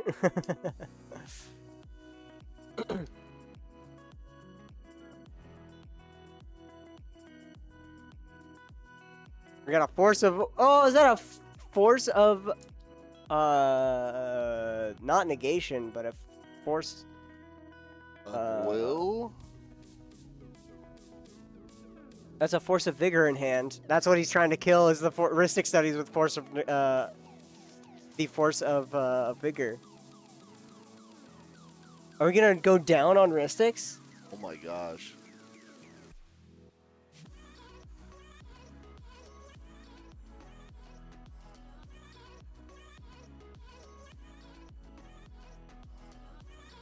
Anthony and Derek show and Ranger Captain, yeah.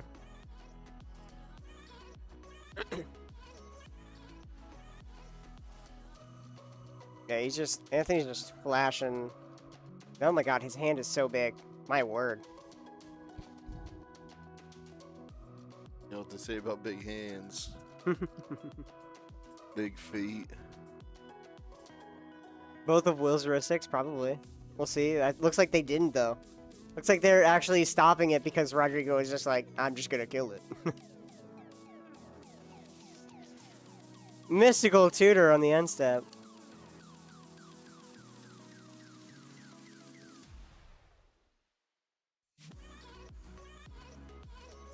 So it looks like he decided against the force of the force of vigor.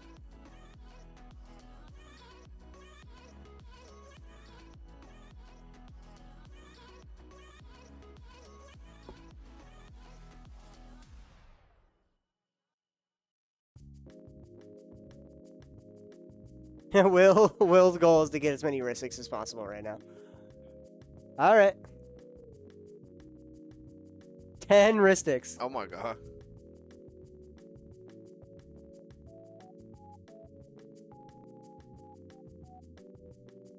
Wheel of Fortune. Oh heck yeah. Ristic study triggers as well. Not even casting it yet. Let's see it. Let's see the Wheel of Fortune. We're gonna draw the Wheel of Fortune. Nice. This is gonna be the funniest Wheel of Fortune, to be honest. The fattest Wheel of Fortune. Come on, Derek. Let's see it.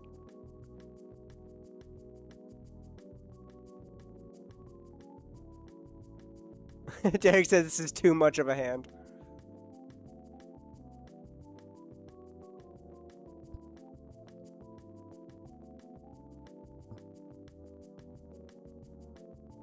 No one has any, like, reliquary towers either, so they're having to go to discard. Yes. No, was it Thought Vessels? Mhm. The Thought Vessels as well. Yeah, Thought Vessel, reliquary tower.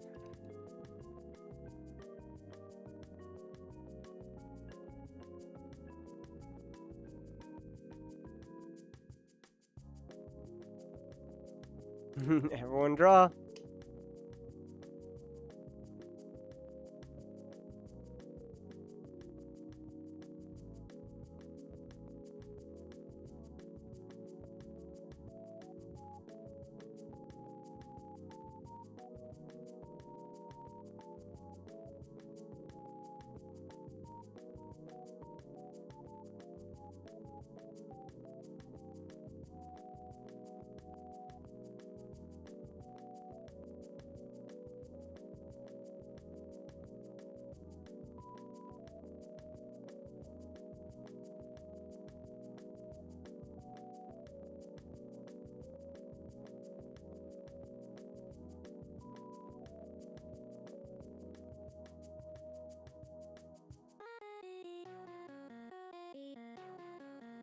Alright, we're gonna make 5 black. With our Cobalt Ritual.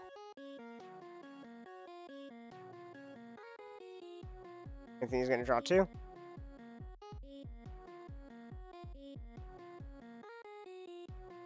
Imagine if that was a rule of Magic, right? Every time that your opponent casts a spell, you just draw a card. Like that was just the that'd be rule. Like no horrible. paying is just like oh that's like the trade off of casting something is you like your opponent draws Are you cards. playing Slay the Spire at that point or something? Man? Like you playing something else.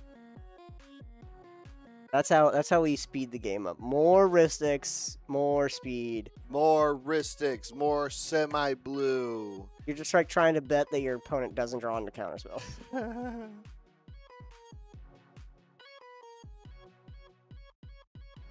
Everyone's gonna draw. That's a Valley Flood Caller out in the field.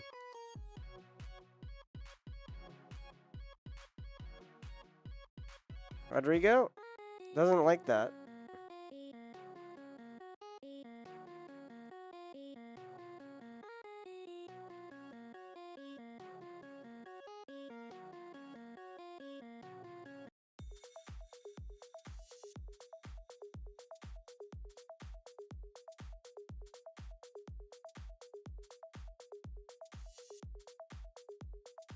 They're saying to make Derek wheel at sorcery speed instead.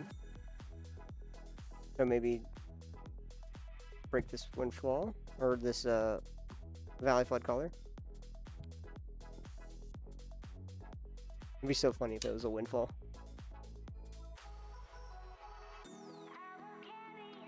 Though, if we are going to be Wheel of Fortuning, a lot of people are going to be having to dump their hand of interaction.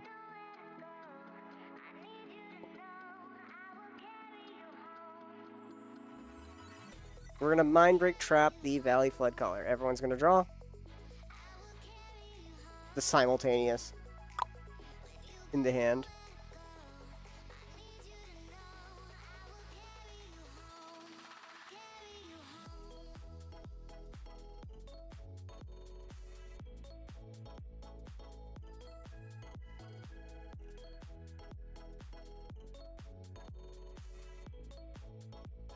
Valley Caller is exiled.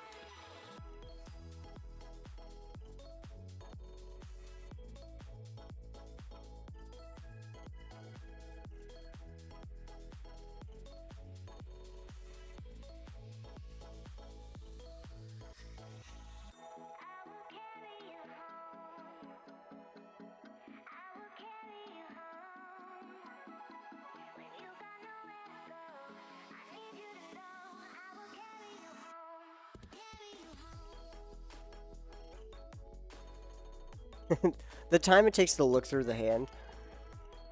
I'm looking through like a third of their deck, basically. Yeah. Sometimes I wish we had like the arena time, like timer. Yeah. Hurry up! Yeah, we need to start introducing turn timers. Turn timers. For you. Like At no least I'm making action. decisions. Yeah, if you have no action, you have like, you know, like it'll put a 10-second timer, and then if you take an action, it'll reset the timer or something. Mhm.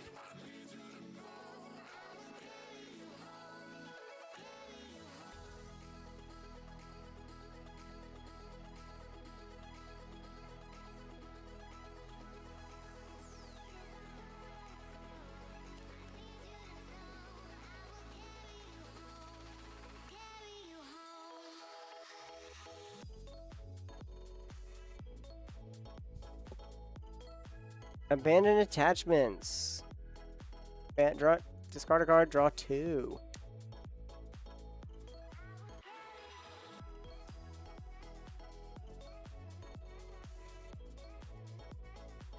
Moving to damage. Discard a card, draw 2 cards. Abandoned attachments. Resolves. Surprise. Everything's resolving because no one wants to draw everyone else's cards with counter spells. Oh yeah. Desperate Ritual. Making 3 more mana. Making a whole bunch of red mana now.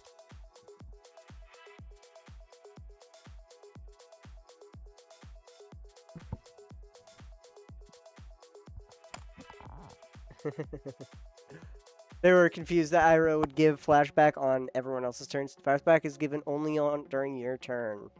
Be too broken otherwise. I know Will is in the best spot outside of having, you know, the Ranger Captain out, right? If Ranger Captain was gone, Will would be going absolutely off with a bunch of lessons in Yard.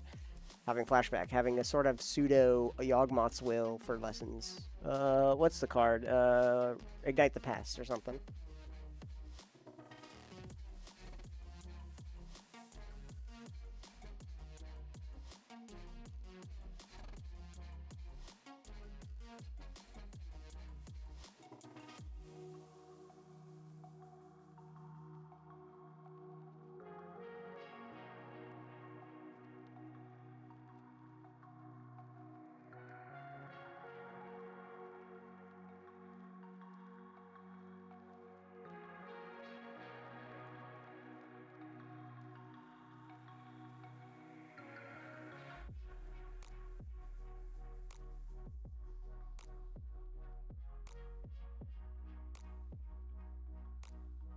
Yeah, we have the counter out for mana now.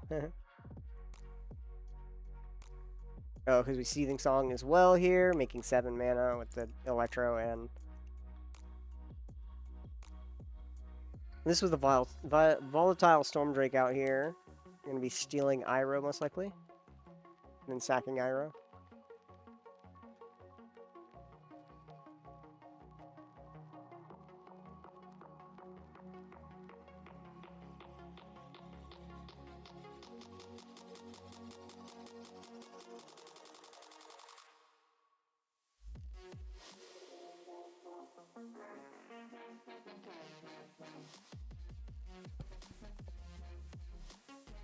So what's they're going to be stealing right now? We're going to take Electro here.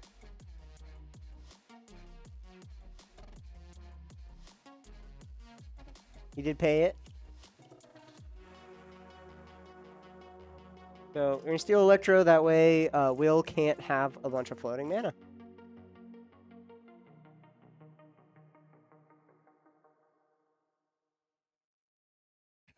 Yep. There we are.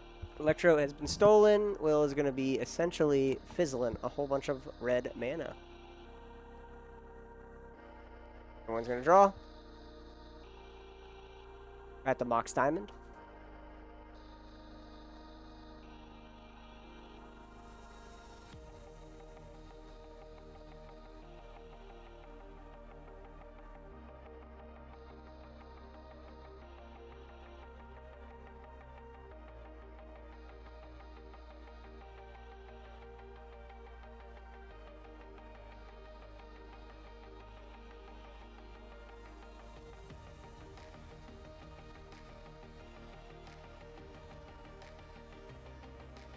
Yeah, the fan. Yeah. Vampiric Tutor. Triggers. Everyone's gonna draw. Derek's gonna search. Oh, yay! Vampiric Tutor. Telepathy. Anthony flashes the telepathy, making everyone reveal their hand. That'd be messed up. That would be. This is like impossible to show on stream. Like it would be impossible to spread it out. Yeah. Yeah.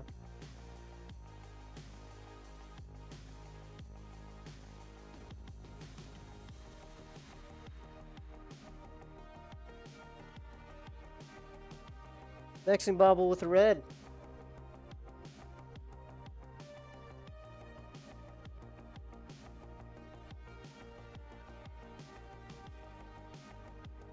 No free magic no more. Even with the risk studies, no more free magic with that Vexen Bobble. Pretty darn good.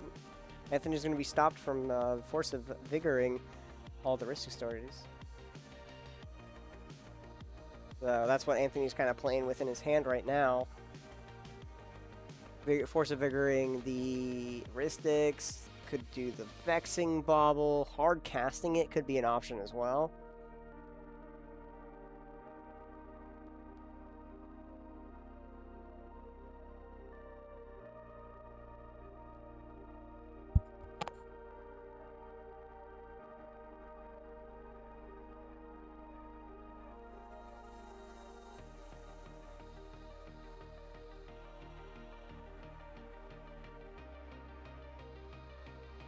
Alright, Vexing Bubble's in play, and we're gonna crack Ranger Captain in response to the Vexing Bobble. Then we got some responses. Could Born Upon a win here.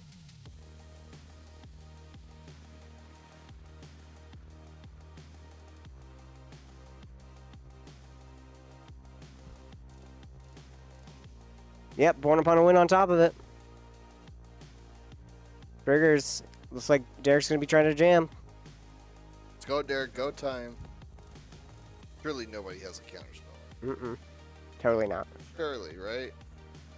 Mind Break Trap. Triggers.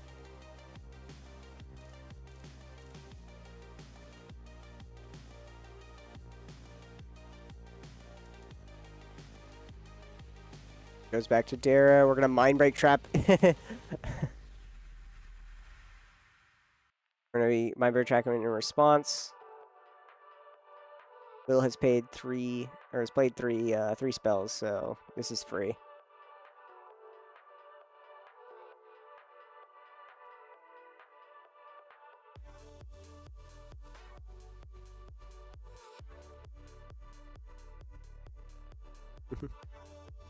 Using the Force of Vigor to help the Ristic Studies draw cards.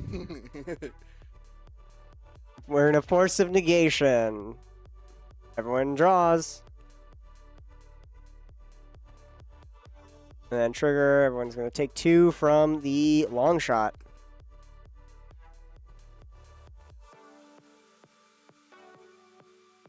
That long shot, of course, doing 2 damage for each non-creature spell.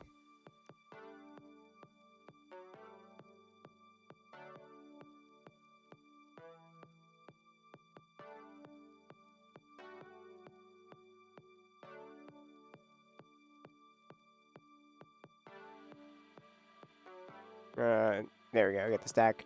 We're going to redirect lightning in response. We got a Force of Vigor in hand to help draw some cards.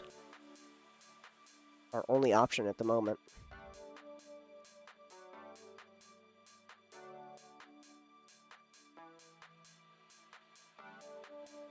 I think we're about to lose the game.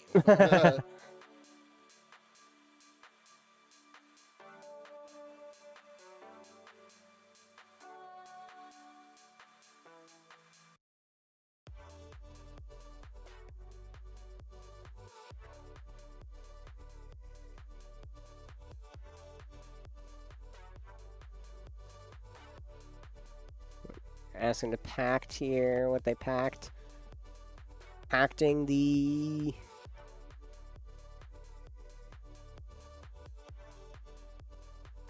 Pack the Mind Break Trap here.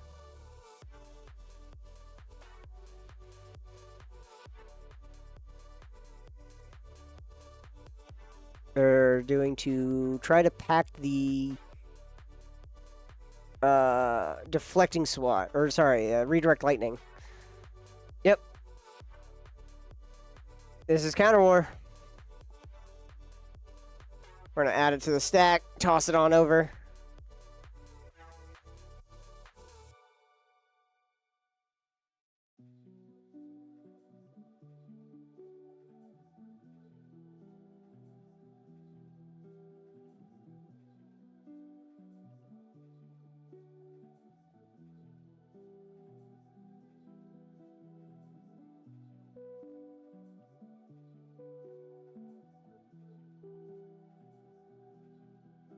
There we go. He's going to represent the stack here. There we are. That way people can reach over a little easier. We're going to Tainted Pact in response.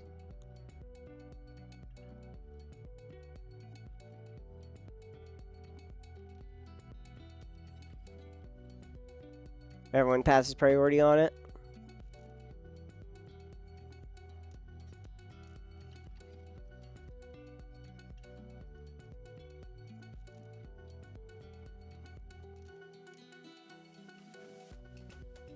Manamorphose in response. We're gonna Make 2 mana and draw a card. Everyone also loses 2 life here. That long shot. So with this counter war, people are also going to be paying life because Will has to interact somehow. Maybe get 2 blue floating and draw a card.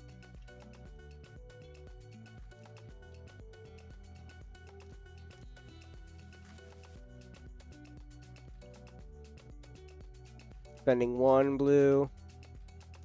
Going down 1. Frantic Search.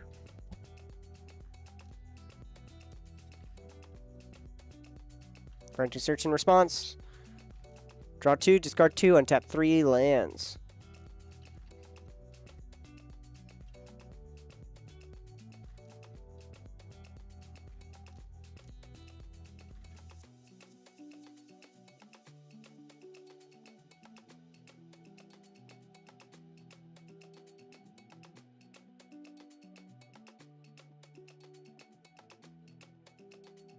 Not counting cards in decks right now. It might come down to it, dude.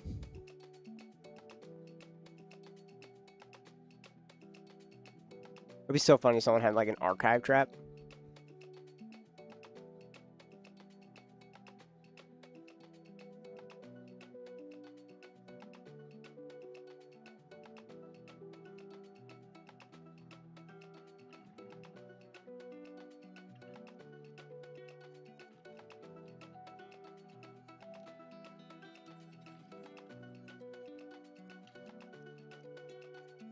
Everyone's running really low on their decks right now.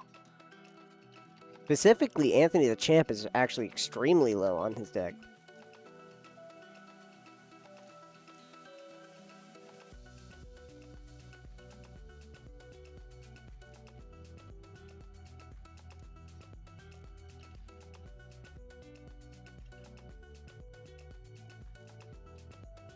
Six Ristic Studies. Will has 2 Ristic Studies. Derek has a Ristic Study in Wanshi Tong. Anthony has 2 Ristic Studies. Rodrigo has a Ristic Study in a Tataru Taru, making treasures.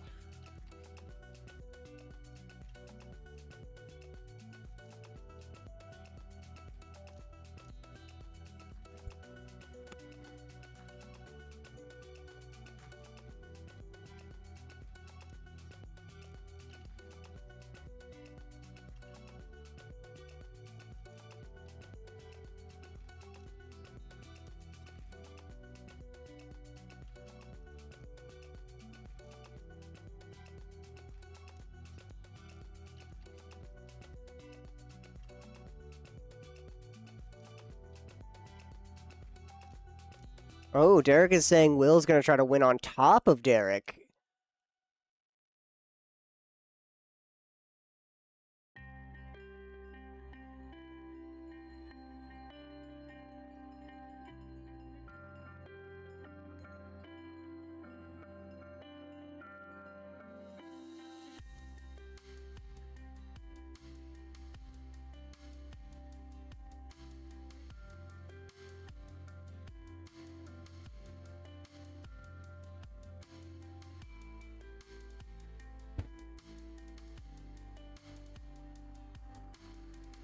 Will's just trying to vibe in this rough world. I'm just here for the vibes, man. Derek is over here accusing him of winning. He's just vibing. Just here for the vibes, man. True, he actually might be winning on top of here because Frantic Search is trying to draw him 2 cards and untap a bunch of lands. He needs his other colors in order to really go off here. He only has access to red and 1 blue right now. So he might actually be trying to win on top with his own, maybe Born Upon the Win or similar effect. But to be fair, everyone has free counter spells.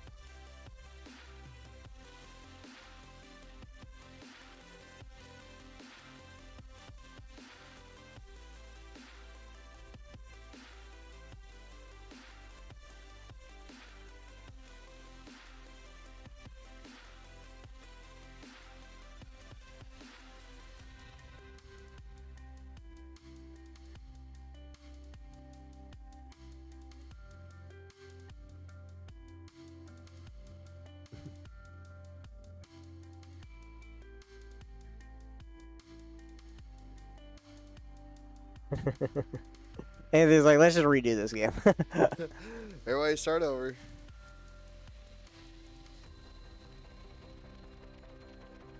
All right, Ristics are going to resolved here with the frantic search.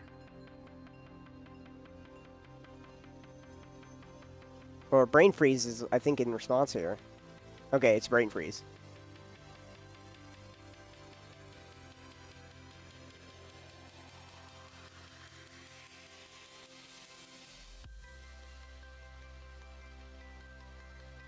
Will has 38 cards in deck. He's trying to mill everyone out, yeah. Yep.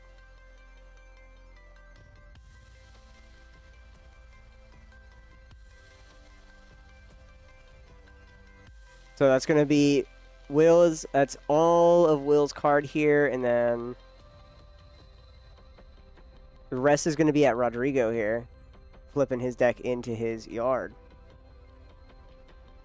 Not going to be targeting Anthony here with any of them. Anthony's a little far behind, he says. Not too much on board either, but to be fair, he has a peer into the abyss amount of cards in hand.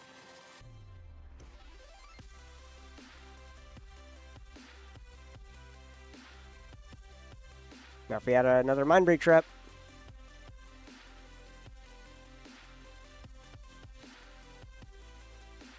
I don't know what that is. I think that's a Redirect Lightning.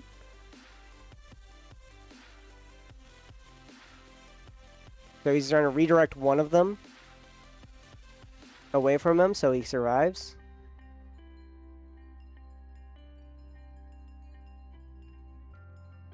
Yep, Redirect Lightning.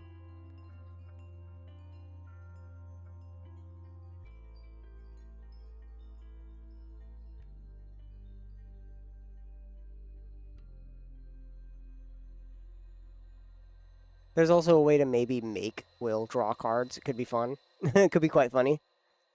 Deck him. Just deck him. Deck him.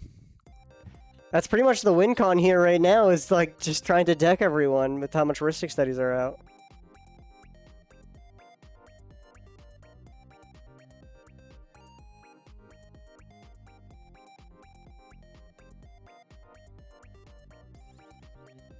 Yep, Redirect Lightning, here we are. Can we get the Brain Freeze up on the screen here? Trigger on Ristics. Flusterstorm. Flusterstorm. The storm counter. Yep, on all of the Brain Freezes.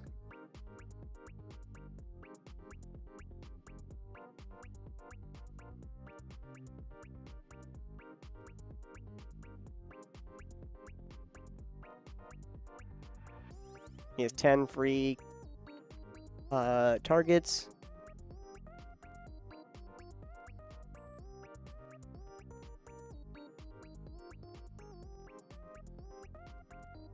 No responses. Flusterstorm resolves. No one had another Flusterstorm is crazy. Frantic Search.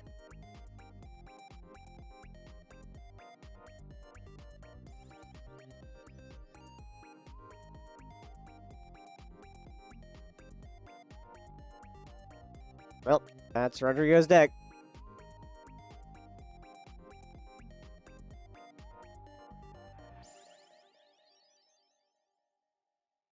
I like how none of them targeted Anthony either.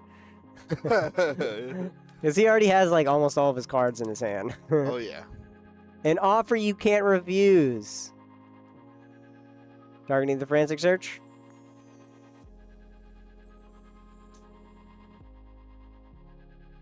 Respawn, we're gonna force a Vigor. Kill the Ristic Studies. Yeah, the Ristic Studies go down in number. 1 or 2? 2. 4 Ristic Studies now. Yes. 4 remain. We went down in Ristic Studies. Yes. Yes. We'll no longer drawing cards here.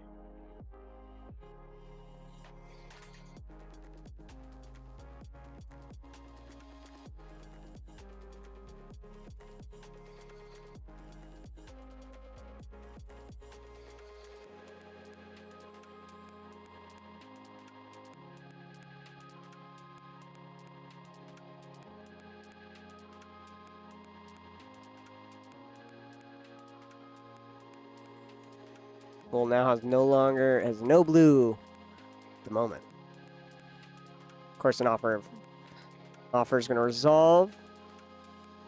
Will's going to get 2 treasures. Back to Tainted Pack onto the stack.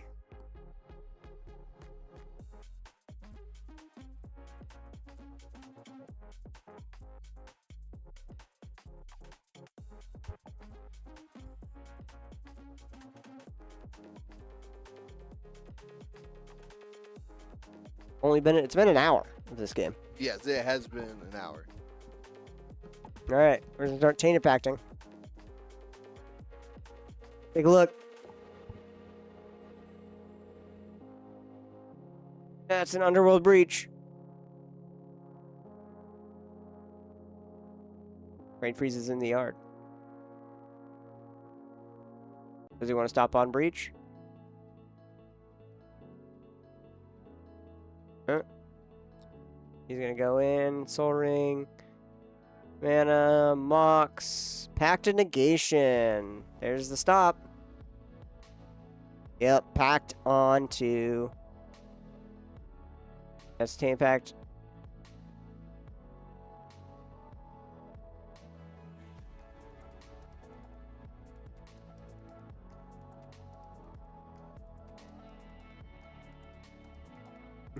Anthony says if you have to fight back, if you have to counter this, I'm gonna have to fight back.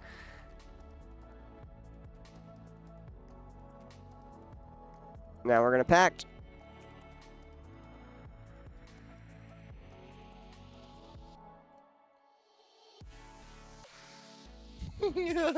You don't understand. Yep.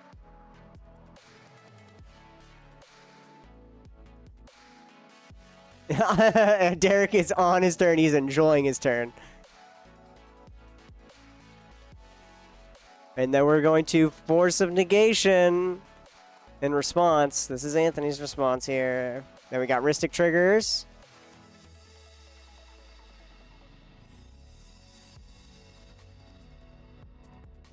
I'm surprised they haven't done this in response to all the pact triggers. They're just like, might as well let them resolve at this point. That resolves.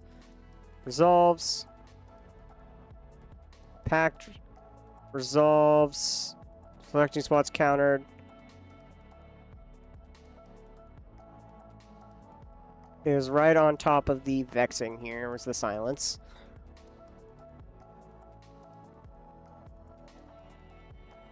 Mindbreak Trap hits everything. And that's on the silence.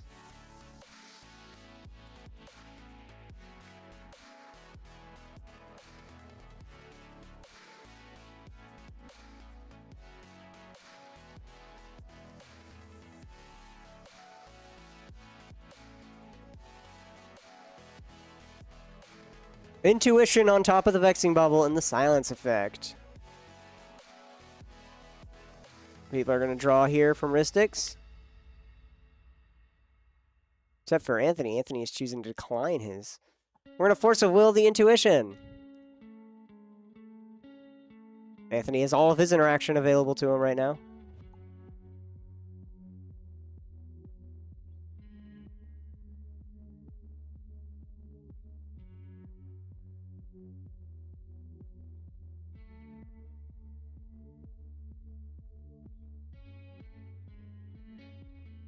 Anthony has 9 cards left in his library. Oh, no. Yeah.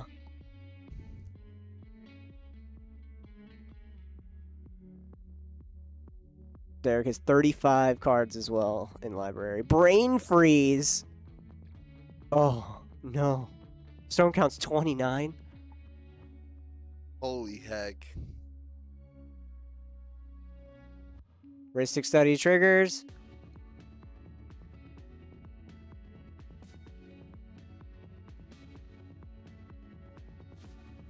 $30. 30 Storm. Oh my word.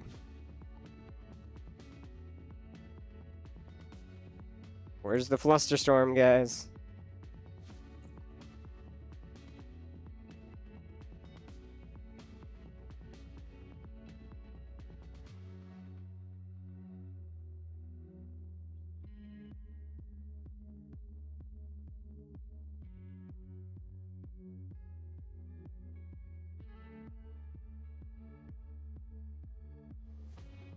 So 10 at Derek. Rodrigo also has 2 here. Everyone's going to lose 2.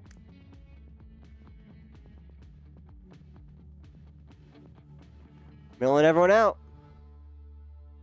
Everyone is absolutely milled out. Except for Will. Will was waiting to bait the Flusterstorm, but unfortunately, no one had any other Flusterstorm.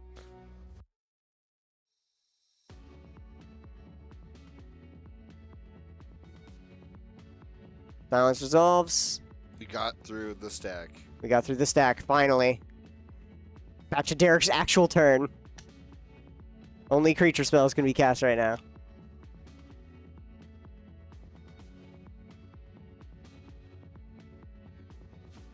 Derek passes. Anthony dies. Anthony's dead.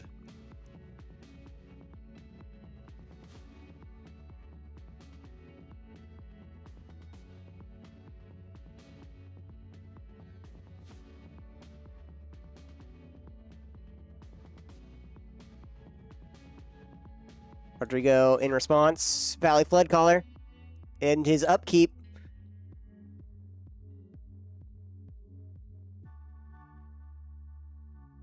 Rodrigo has to see if Thassus is in the yard. This is Rodrigo's only... Yep, there's Thoracle. We're going to reanimate Thoracle. Okay. Ooh, he's going to reanimate Rodrigo Thoracle. wants this. Rodrigo wants this. Was Rodrigo the winner?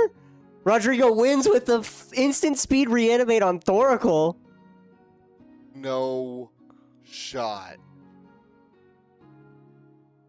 Wait, did he actually? Did he actually just instant speed Thoracle? Wait, there's no. No. way. Hold on, I'm gonna go double check. Bro.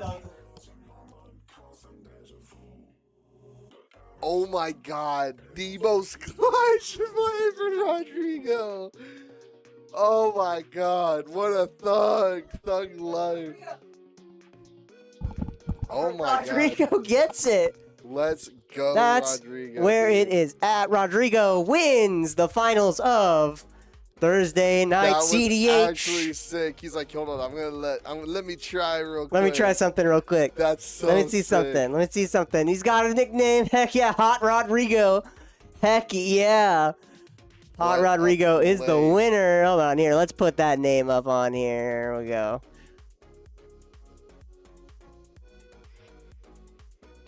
Oop. Rodrigo. Nice. Heck yeah. Good job to Rodrigo for winning with a little bit of an Esper thing and through the 6 Ristic studies and That's just crazy. a bunch of brain freezes and fun stuff happening.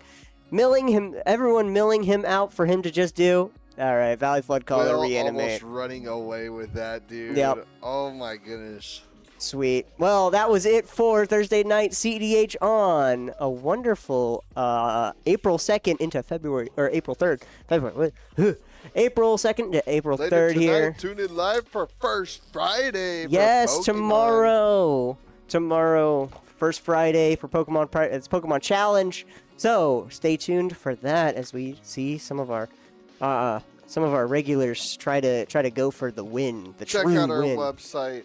Yep. Check out our bar. Yep. Make sure you follow us on Facebook and Instagram Yep. for awesome stuff. Make sure you join the Discord. Yep. Make sure you come into the shop and say what's up. Skirt. And most importantly, have a great night, guys. Stay safe. We'll All see right. you later for Pokemon. Stay chill and have a good night.